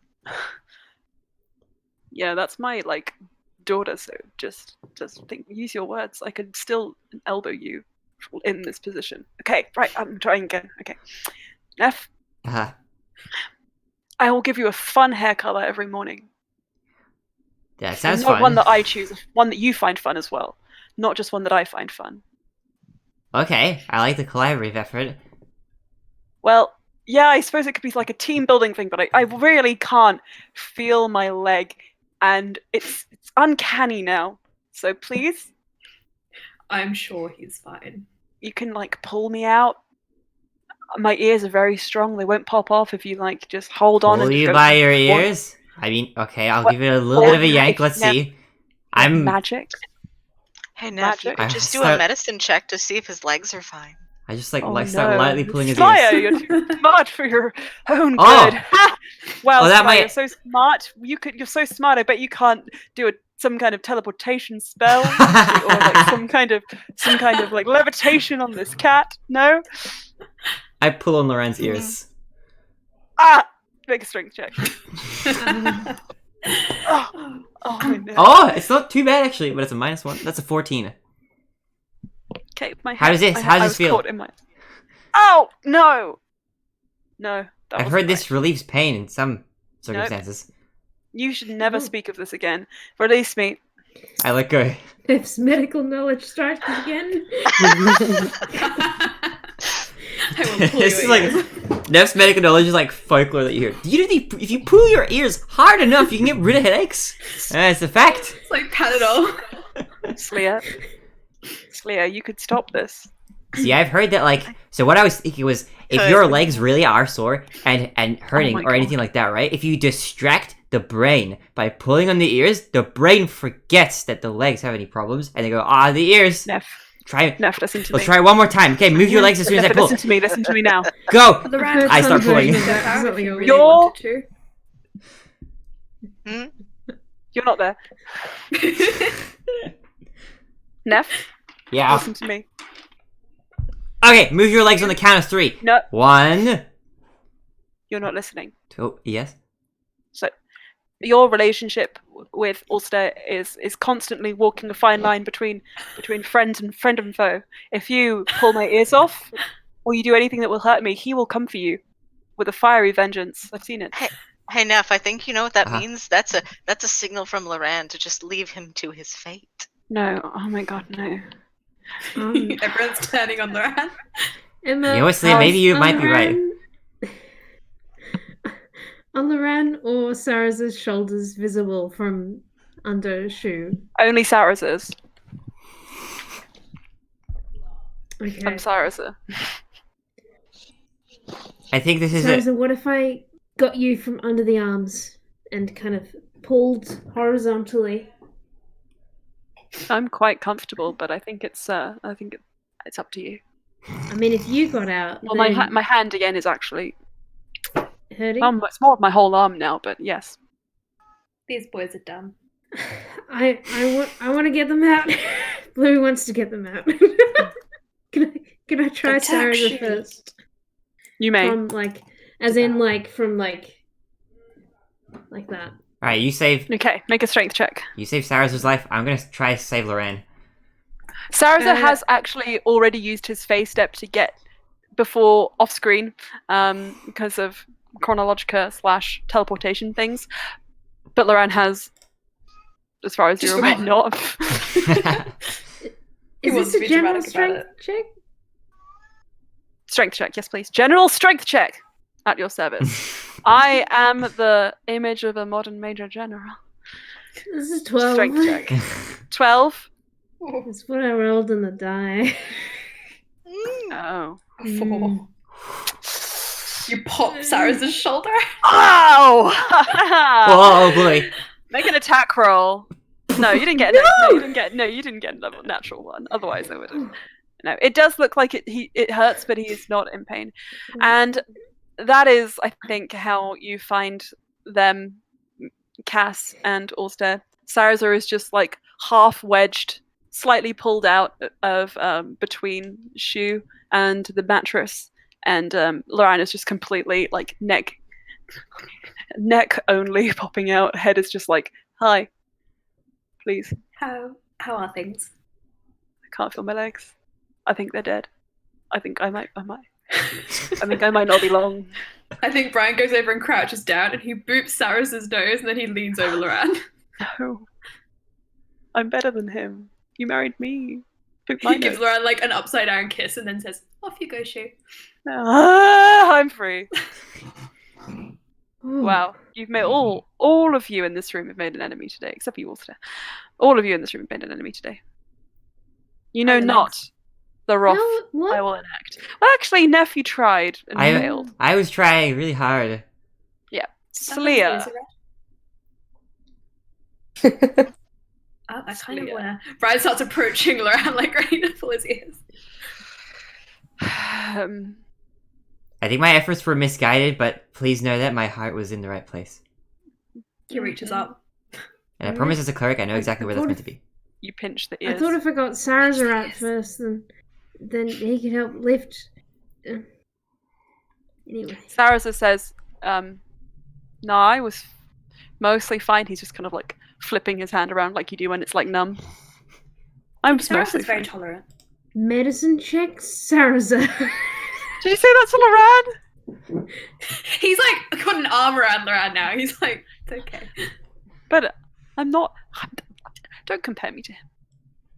He Brian was left upset 'cause you were Shu. on the bottom. Where she was. She meant was to looking be at you exposed. very Can I like, I'm a medicine good check girl. I did Sarah's it. You can. You're Yeah. very good, Shu. Beautiful Shu. Wonderful Shu. out? Oh, Cass goes over and gives her a scritch scratch. 50. She likes a scritch.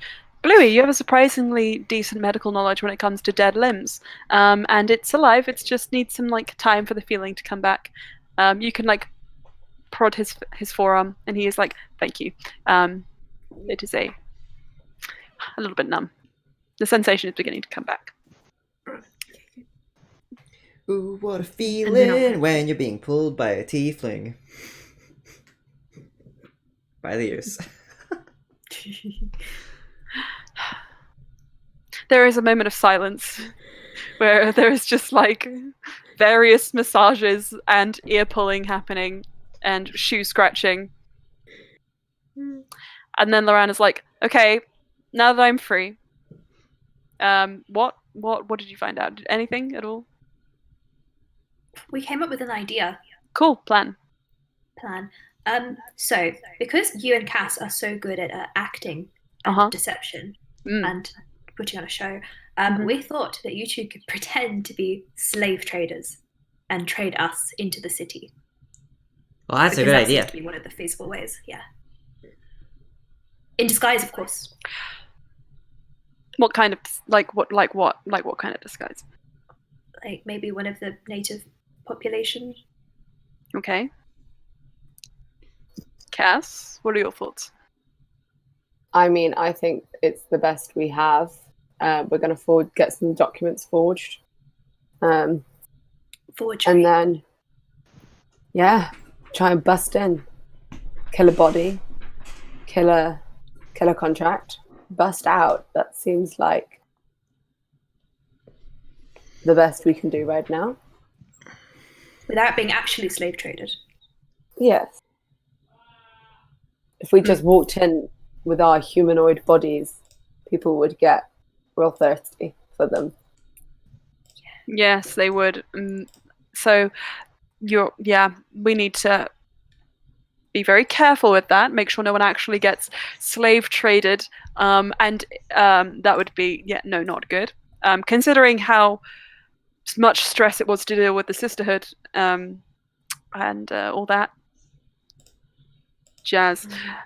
You can't teleport into the city either. Oh fuck! Why? What? How are we going to get in? We can fly or book passage. Okay. Over the Sea of Fire. If we're slave traders, we should try the most official looking route. Keep up the appearances, Agreed. Okay. And the magic carpets might get incinerated if we try to use them. Should I bring it at all? We will leave one of them here. We will Bring leave the one for original here. emergencies. Bring the bigger one. Leave Shu here. Yeah. To protect Daniel. And Courage too. Yeah, he might draw attention with all his glitter. Okay. I like this plan. So long as nobody actually gets traded, Cass and I are going to be, front men for this game. Okay, and then the rest of you are going to be slaves. That makes me uncomfortable, but it's not real. So okay. You can practice your not work on us. Brian goes like that. It's like everyone. I've become so exposed today.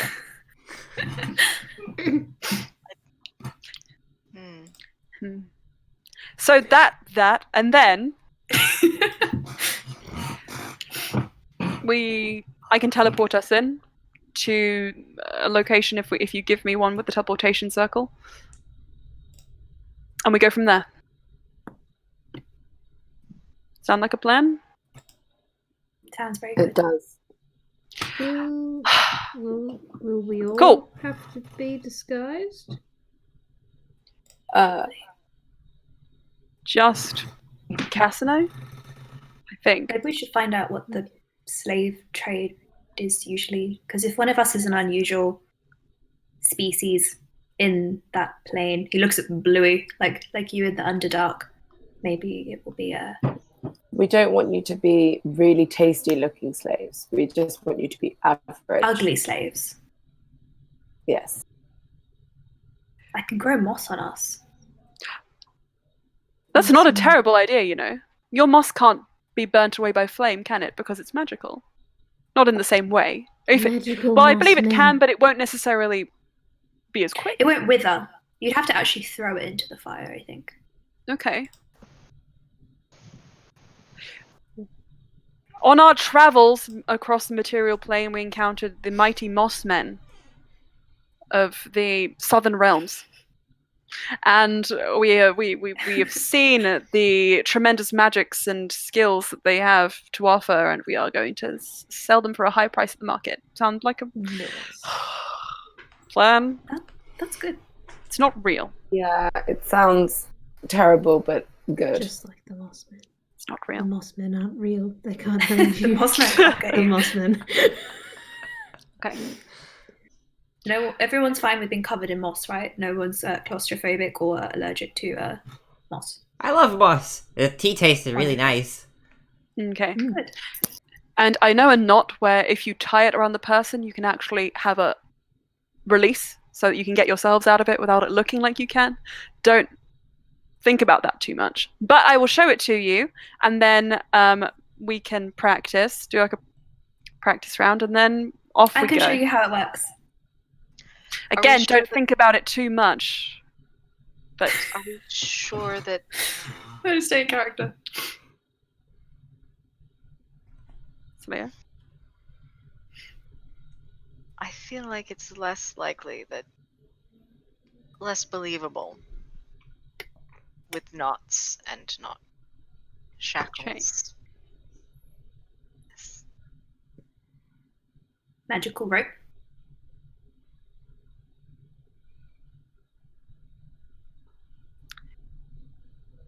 Okay.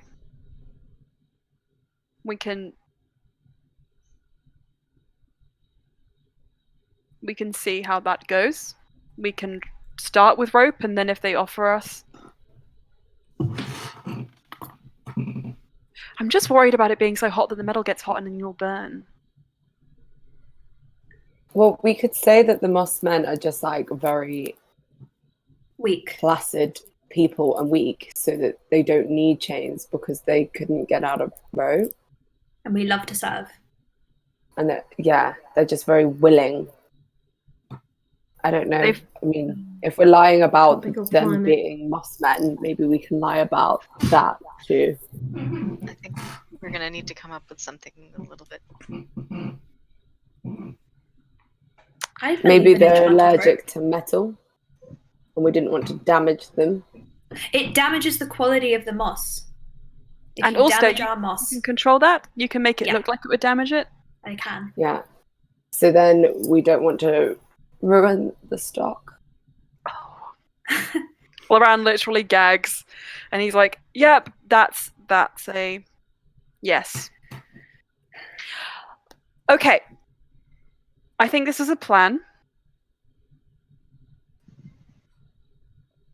Are we all in agreement? I'm We ready are. for a moss. I can produce moss. And I think we should have a word of recall. Is that still just set up from the previous one? It's Or do still we have set up to reset that Brian's up? balcony with Kev, so maybe we should. I can reground it to a different location if you'd like. Maybe. Did But if We we should teleport to the just- ice palace, we can cool off very quickly.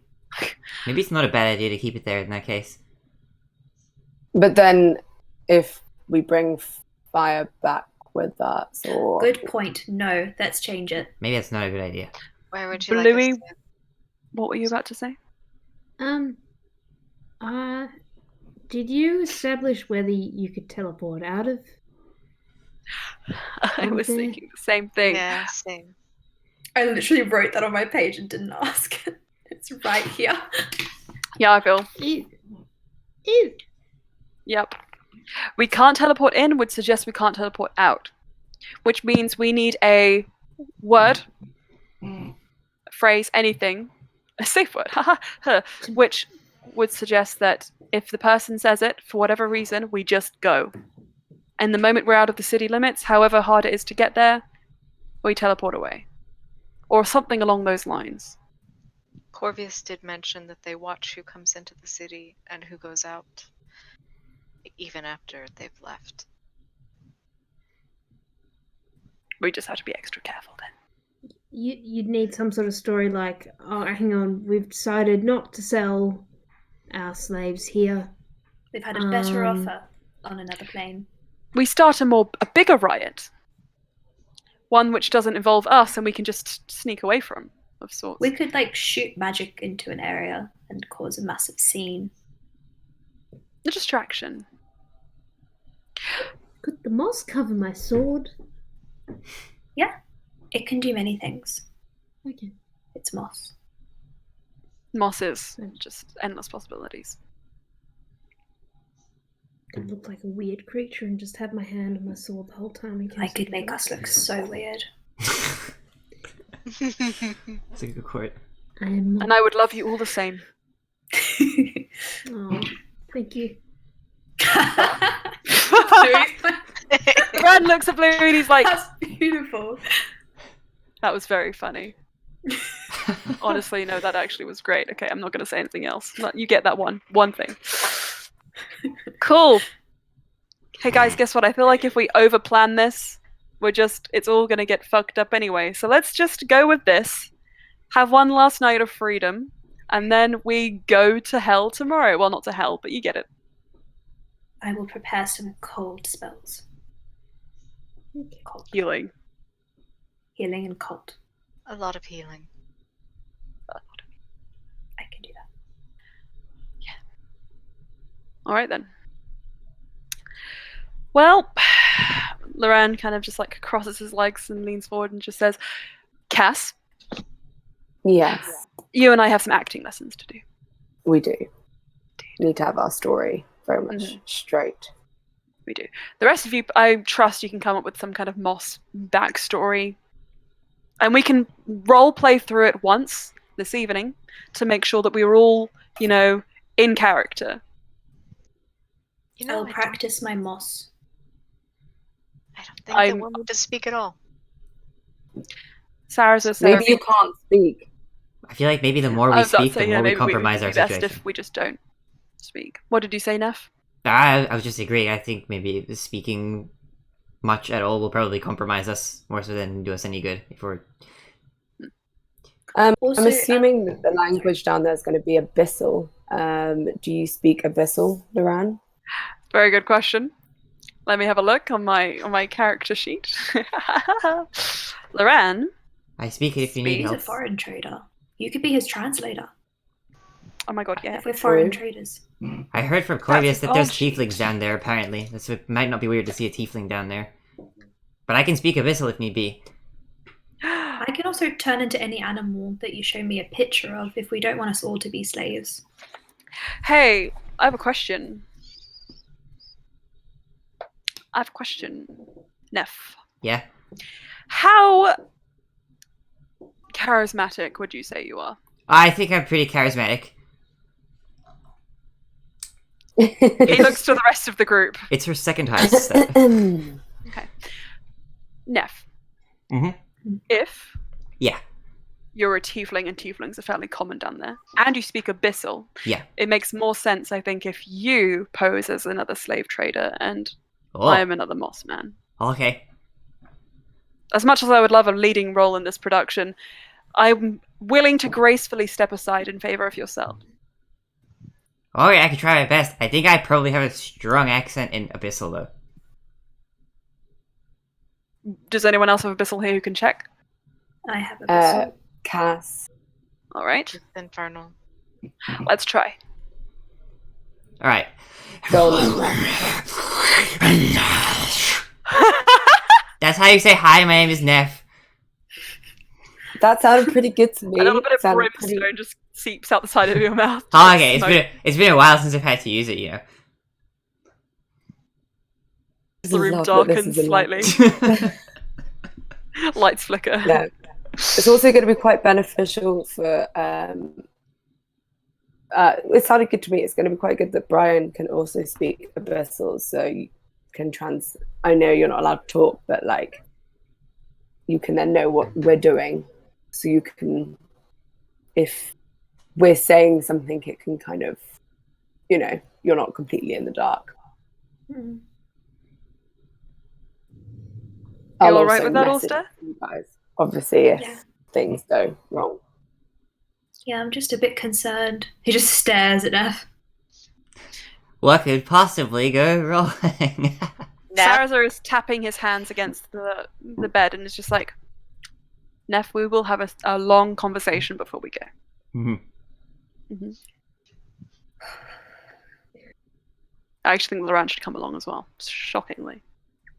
I could put a shield on one of you for God. How long? I can turn Oh, us 10 all minutes. into giant That's not that lizards. long. I There are like many this. things that can be done in this situation. Okay, how about us who are pretending to be the merchandise will discuss how best we want to present ourselves? Cass, I think it could be a good idea if you figure out what kind of disguise you're going to take on. If tieflings are pretty common down there, though I'd look like a very short tiefling, but I suppose that's fine. Okay. And Loran looks to Sarazar, and Sarazar looks to Loran, and they both look to Neff. Neff, maybe we should have that conversation now then, if there's time. Sounds like a good idea. Actually, Okay. you gave me an idea earlier. Oh no. We were talking before. You were mentioning about An idea. changing. I'll be back. You were mentioning changing my hair color. I was thinking maybe if we're going down there, I probably should try to look less like myself, so that maybe I don't get recognized in case anybody knows who I am. Because of my relations to Not a the bad idea. royal family, I can thaumaturgy my eyes to look a little bit different, but I can't do anything to my hair myself, I think. So maybe you could change it a little bit. We could actually dye it. We could do that. That is more reliable. Slea's very good at it. Sleer, would you like to dye Neff's hair? Yeah, I can do that. Neff, is that what you want? I think that would be a really good idea. If we're going down there, might as well cover our tracks as much as we can. Okay. Speaking of which, shouldn't we put some mud on Bluey, because the blue will show through, and also I might dye my hair as well because it's white. It'll show up Yes. underneath the moss. Myself as well. Wait, what? Loren's like, huh? You, like, permanently? It'll Like a- wash out. I'll Like just what dye colour? it like dark. Oh. Is that a problem? No, I think it would look really good. I really want to see it, but also, I love the way you look now. That's very sweet, Loran. It won't be Okay. forever. It's just Okay. so it doesn't come through the. I mean, your hair's like dark red, and so is Sarazar, so I can probably make that blend with the green, but my hair's white. Okay. Yeah, so maybe we will go dye our hair, and you guys can stay exactly as you are, which is wonderful. Okay. Well, actually, we need to go and have a pep talk with Neff. And Yeah. speaking of, yep. And Loran just takes one of Neff's arms, Sarazar takes the other. You're hoisted up off your feet and just whoop, zoomed out the door. Look after Loran. Okay, so whilst you are doing hair dyeing madness, I think you guys can choose fairly easily. Pamper yourselves along as you go. What kind of hair color you want? Neff, you are escorted swiftly up to a spare room, which the spare room which you've been using, and placed down on the bed. Daddy Will is in there. She looks over at you and is like, "Is this an intervention?" And Secret Sarah- mission. Kind of. Just. And Daniel's like, "Okay, I'll be quiet, but I'm gonna write down anything you say if it sounds cool from my book." And Neff, Sarah just sits in front of you, sets you on the bed. Hi, Sarah. Loran sort of just like Hi, lounges. Hi. Neff. Mm. So this Should is I change going my to be- name? Yeah, sorry. Let me get down on your level. Okay. You can change your name, certainly, if that's what you think you need to do. Mm. But what I think you need to do more than that is, actually, I've said it already, thinking. Mm-hmm. I'm not trying to undermine your intelligence at all. No, you are unique and clever in your own way. Uh-huh. Uh-huh. But And no, there's no buts. oh, okay. You are unique and clever in your own way. And I think what we need to do is not necessarily make you something you're not. Hmm. We need to make you. We need to help you learn how best to use the skills you have, Right. because you are smart. You're a very good caster. However, okay. There wasn't a but there was a however. It's Occasionally. Okay. I felt it coming. Oh, is that a little cockroach? No, that's just me. No. God. Sarah's just like, no, I was distracted. No, of course, no. And he gives you a hug, and he's like, no, you're perfect. Stop. But I mean, well, nobody's perfect, but you understand. Huh. Oh, I spit out my tea. Neff, Yes. I think this mission is going to be very delicate, and you should Mhm. approach it in a similar way. Loran jumps in and just says, look, okay, he's trying to say it nicely. You can shh. And Sarah's like, what? But shh. Neff, Yes. sometimes you do dumb shit. I don't think you're yeah. dumb, but sometimes you do dumb things. I won't disagree with that. Yes, this is my thesis statement. How do we deal with that? We're gonna just roll through Mhm. maybe some scenarios, Mhm. and I want you to just answer how you problem solving. You know how you would Okay. react. Alright, I'll try my best. I'll put myself in the situation. Okay, are you ready? Wait, what's my slave trader name? Betsy, Betsy. That doesn't sound very threatening. you're a slave trader. You're threatening by nature. I guess that's true. Okay, Betsy. Betsy, it's always the people you least suspect. That's Betsy. true. You Or know what? I like Karen. it. Karen sounds threatening. For some reason. Okay. Betsy / Karen. And my hair changes immediately. Oh, we can just combine the two. Baron. Baron. That sounds even worse. Yes, it sounds like a questionable name. So, Baron, you approach Mm-hmm. the city of Brass. Yes. You're making your way up to the entrance when you are stopped and asked for documents. What do you do? Oh, do we have to make documents? I didn't know that we were. How far do we have to go? I guess. Okay. Assuming that we've. Okay. Hold on, just a moment. Let me think this through. Okay. Assuming In this we've. scenario, you have the forgery Oh, okay. in with you. Mm-hmm. What do you do? I respond and ask, which documents are you after, specifically? Is that threatening enough? Do you think I should say it that way? Should I ask? Should I just hand it over? I'm thinking I should say something. You should say something. Or should I be silent? That's not. Okay, let's play this conversation through. Okay. You said, what documents are you after? Mm-hmm. See, what I'm thinking is like it would be really The cool to just hand documents it that over. permit you into the city, sir. Oh, ma'am. That's what they'll probably say. And then what you say to that? Why, of course. And then I hand him the forgery. No. No. Okay. The forgery is a forgery. We Yeah. only want them to actually look at it if it's as a last resort. Oh. Because if they look at it, they might find out Okay. that it's fake. Right. So, Yes. a better course of action would be take your time. Sarah says, Okay. take your time. I only just left like this morning, and I'm just coming back now. You saw me earlier. Can I try to be And persuasive? then Cass might jump in and he points to Saraza and Saraza says, no, I'm not going to be Cass. Be Cass. Okay. Yeah, we were here. This is alcohol. Glink. Glunk, glunk. And now we're coming back. You don't need to see them. And imagine she's more charismatic than that. Okay. Yeah, imagine she's more charismatic than that. Okay? Okay. So then we deflect.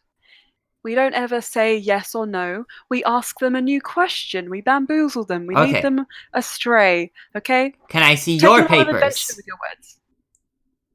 That actually, you know what? That could actually work in its Really? own way. Okay. Why not?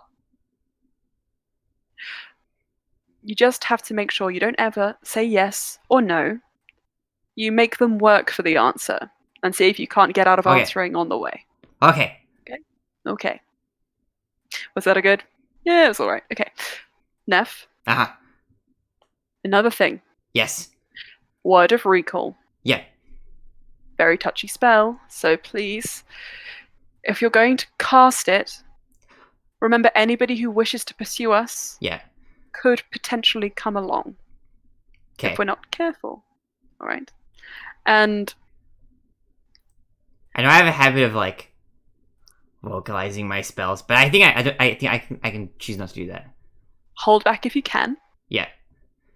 We should And probably have then- a safe word for using it so that if somebody says the safe word that's like an inconspicuous word, then I'll just cast it like in a few seconds of that word being I used. suggested that. Yeah, I like it. Yeah.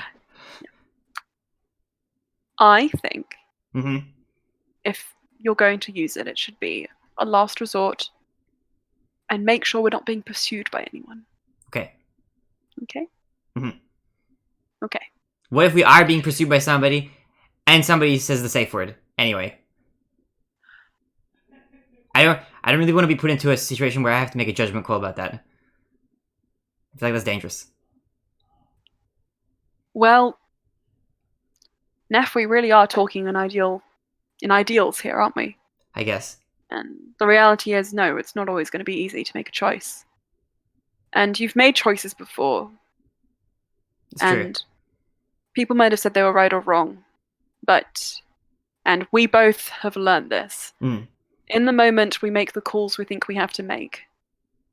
And there's nothing right nor wrong about that inherently. It's what we do after. It's how we handle the situation, Mhm. how we control it. Of course. Okay?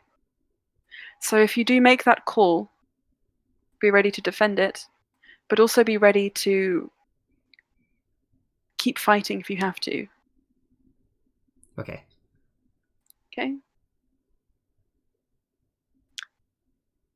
I don't want you to have to be in that position, but I can't say that you won't be. So I don't want to say, That's no, fair. it's not going to happen, or it'll be okay. I guess it's good to psychologically prepare for the possibility at least. I'm prepared for everything to go wrong at any moment. Somehow, a lot of the time, it seems like it does. Yeah, it's been like that for a while. But I feel good about this one. I think we'll do well. I hope so. I hope so. This was a good talk. Did you use any of that for your book? And Danielle's like, no, it was kind of boring. But, I mean, nice role play, I guess. We should make a game out of that. That sounds like a fun idea. Yeah. Okay. I'm gonna read more now. Daniel and Dragons. Ha! Dungeons and Daniels. I don't like it. Never mind. The first one was better. It's plural too. Okay, let's just continue. There's more than one Daniel. You leave the room, there's another one at the end of the corridor. You're like, what? You look back, she's not there anymore. You run down the stairs, you see two walking in opposite directions. It's No, a bit concerning. not a bit concerning. Okay, you guys can join the others again. And for the sake of brevity, unless you want to play out hair dyeing and role playing your characters, I would like to add one tiny suggestion to our Moss Men theme, if that is Okay. okay. It's a genius suggestion, says Lily. So Brian would go over everyone and be like, I think there is a possibility that we could be singled out as superior Moss Men, so we should have the argument that the Moss Men cannot be separated because we work better as a group. In fact, we will wither and die if we are separated. Should we all be physically? Or Should we have like one limb touching? No, we're like approximate symbiosis, and if one of you starts to get pulled away, like they're going to prove it, I will make you wither, and you Then have to act like you are We could dying. all act like. Ah. Yeah, painful suffering. Okay. Right. we can play that over. Like that. What's that? That was amazing, wonderful, show-stopping. Totally. You really look like you were withering. You're not there. Oh, have we not? I thought we were. This is Oh, your yeah, pep- yeah. True, This true, is true. during your pep talk. This is during the interrogation. Oh, we'll actually, tell no. them when We we're can say this could have happened. You know, no. You guys could be there. You can be there. I'll allow it. Makes sense. just when they come back. Mm-hmm. It took that long for Brian to think of the genius idea. Mm-hmm. Took that long It for takes Brian time. to dye his hair. You were Took like that long for sitting oh, like if this only. with your hair Brian's dyeing. hair You guys are all sleeves mid hair dye now, right? You got foils in. Actually, I I'm have a just really getting, good like, idea about the mud, hair right? dye. What? Well, if we weren't going to change Loran and Sarazar's hair, if everybody Why don't just we all goes go that in- dark red, Nice. and we could, Dark red hair. yeah, we could beet juice it up. Let's do it. Okay. Brian's really gonna look like Troy Sivan now. Yeah. So you all want to dye your hair dark red. So you do that, and the Dehane brothers come back in. We are all the hands now. And Surprise! Sarah's first reaction is, "Ulster, you look like my real brother now."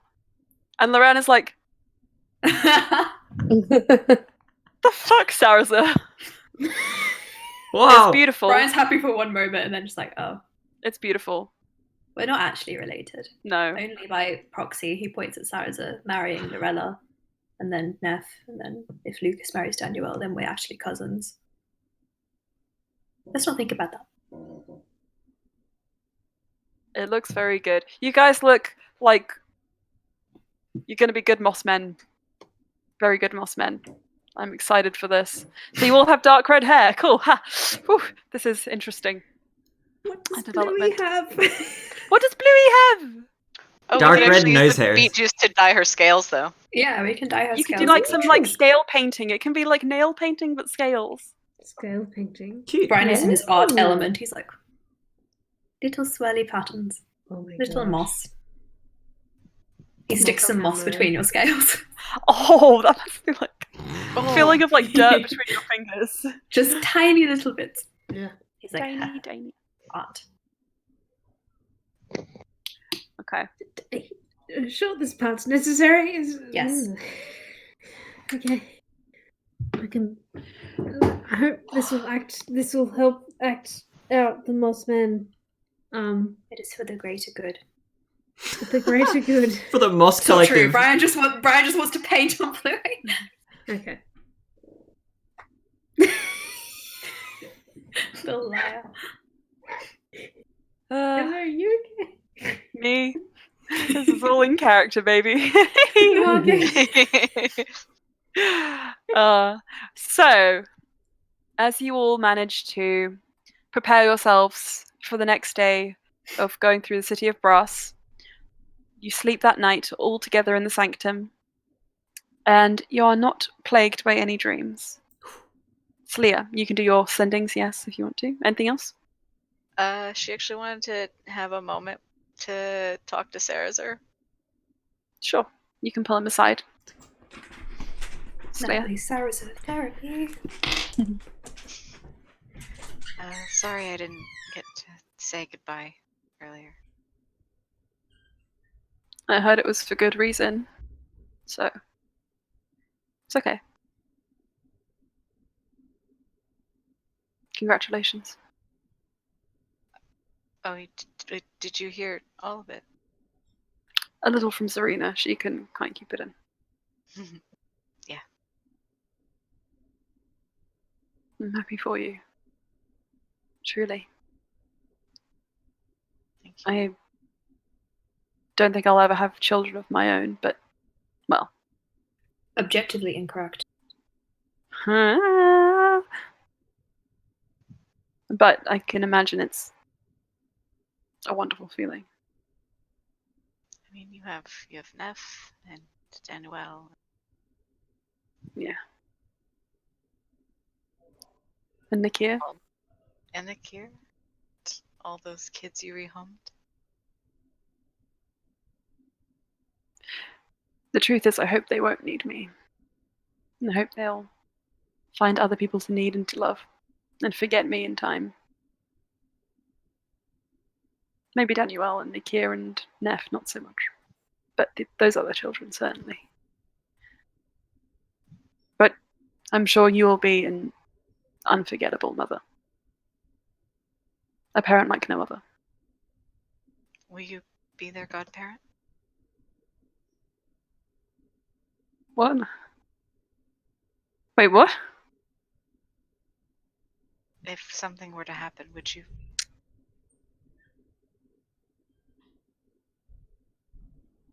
I mean, it's not even a question. Of course I would.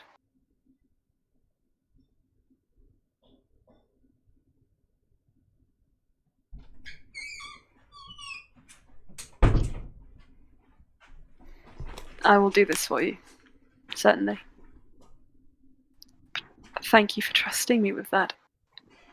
I'm not deserving of it, truly. You are.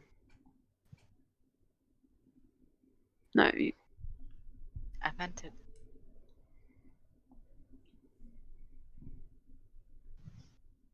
can I give you a hug? Please. Gives you a hug.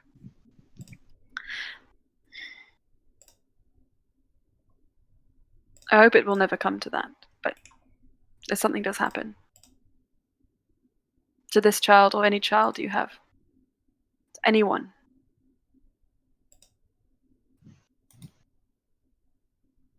I'll do everything. Everything for them. Thank you. No, thank you. I wasn't expecting this. I wasn't expecting, Yeah, I can imagine. very excited. I'm excited for you. I've never raised a child from birth. Loran, well, not by myself, but my parents were there, so it wasn't quite the same as what I assume waits for you, but I saw him grow and he looks to the door. You know this is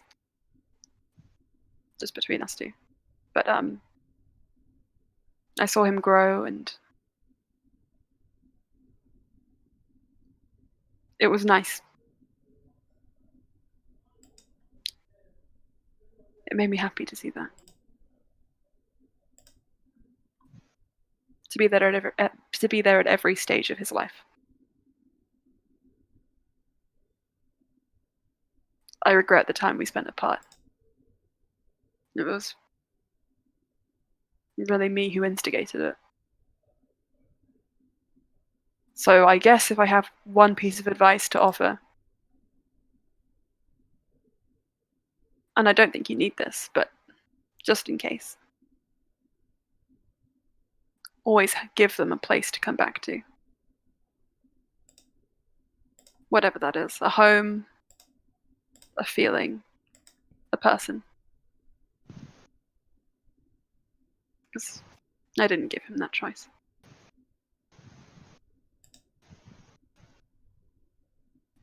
But you're back together now.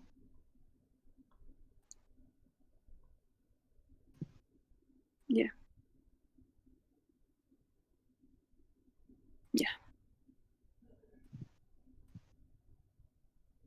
Have you thought of names? Or is it too soon? I have 6 months to think about names. Take the time. Loran suggested his own name. Yeah, he would. I feel like it's the kind of thing he would do it and then realize he wanted to be the only one and immediately backtrack. That was about right, yeah. I wonder how my parents came up with our names. Well, they probably came from our relatives. It's a Taoshiri thing. Loran, Sarasa. There's probably another in our family tree.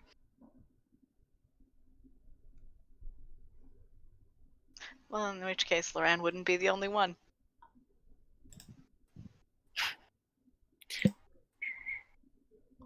I'm not going to be the one to tell him that. So. Neither will I, but we can enjoy the joke. Mm-hmm. Right, well. Good night. We have a long day ahead. Yeah.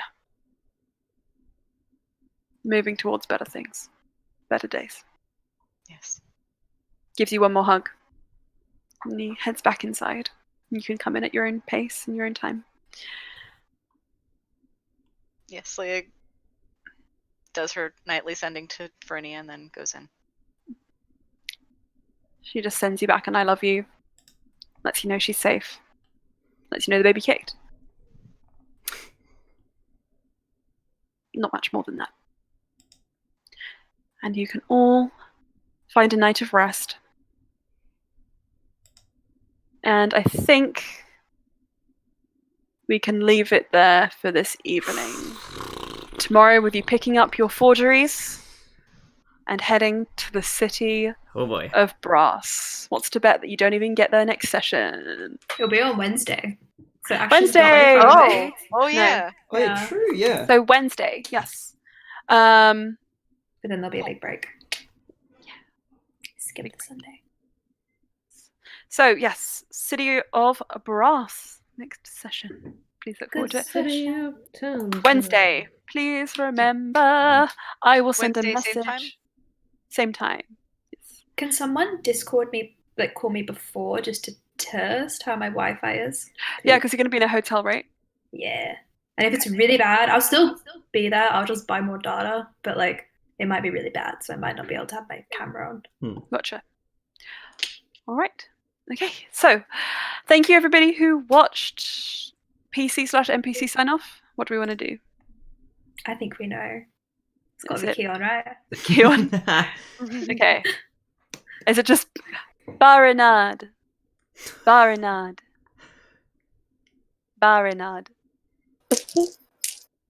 Dungeon Dragon. Next week. Bye. I genuinely Amazing. think that's the extent of what he would be able to say. So I will just summarize.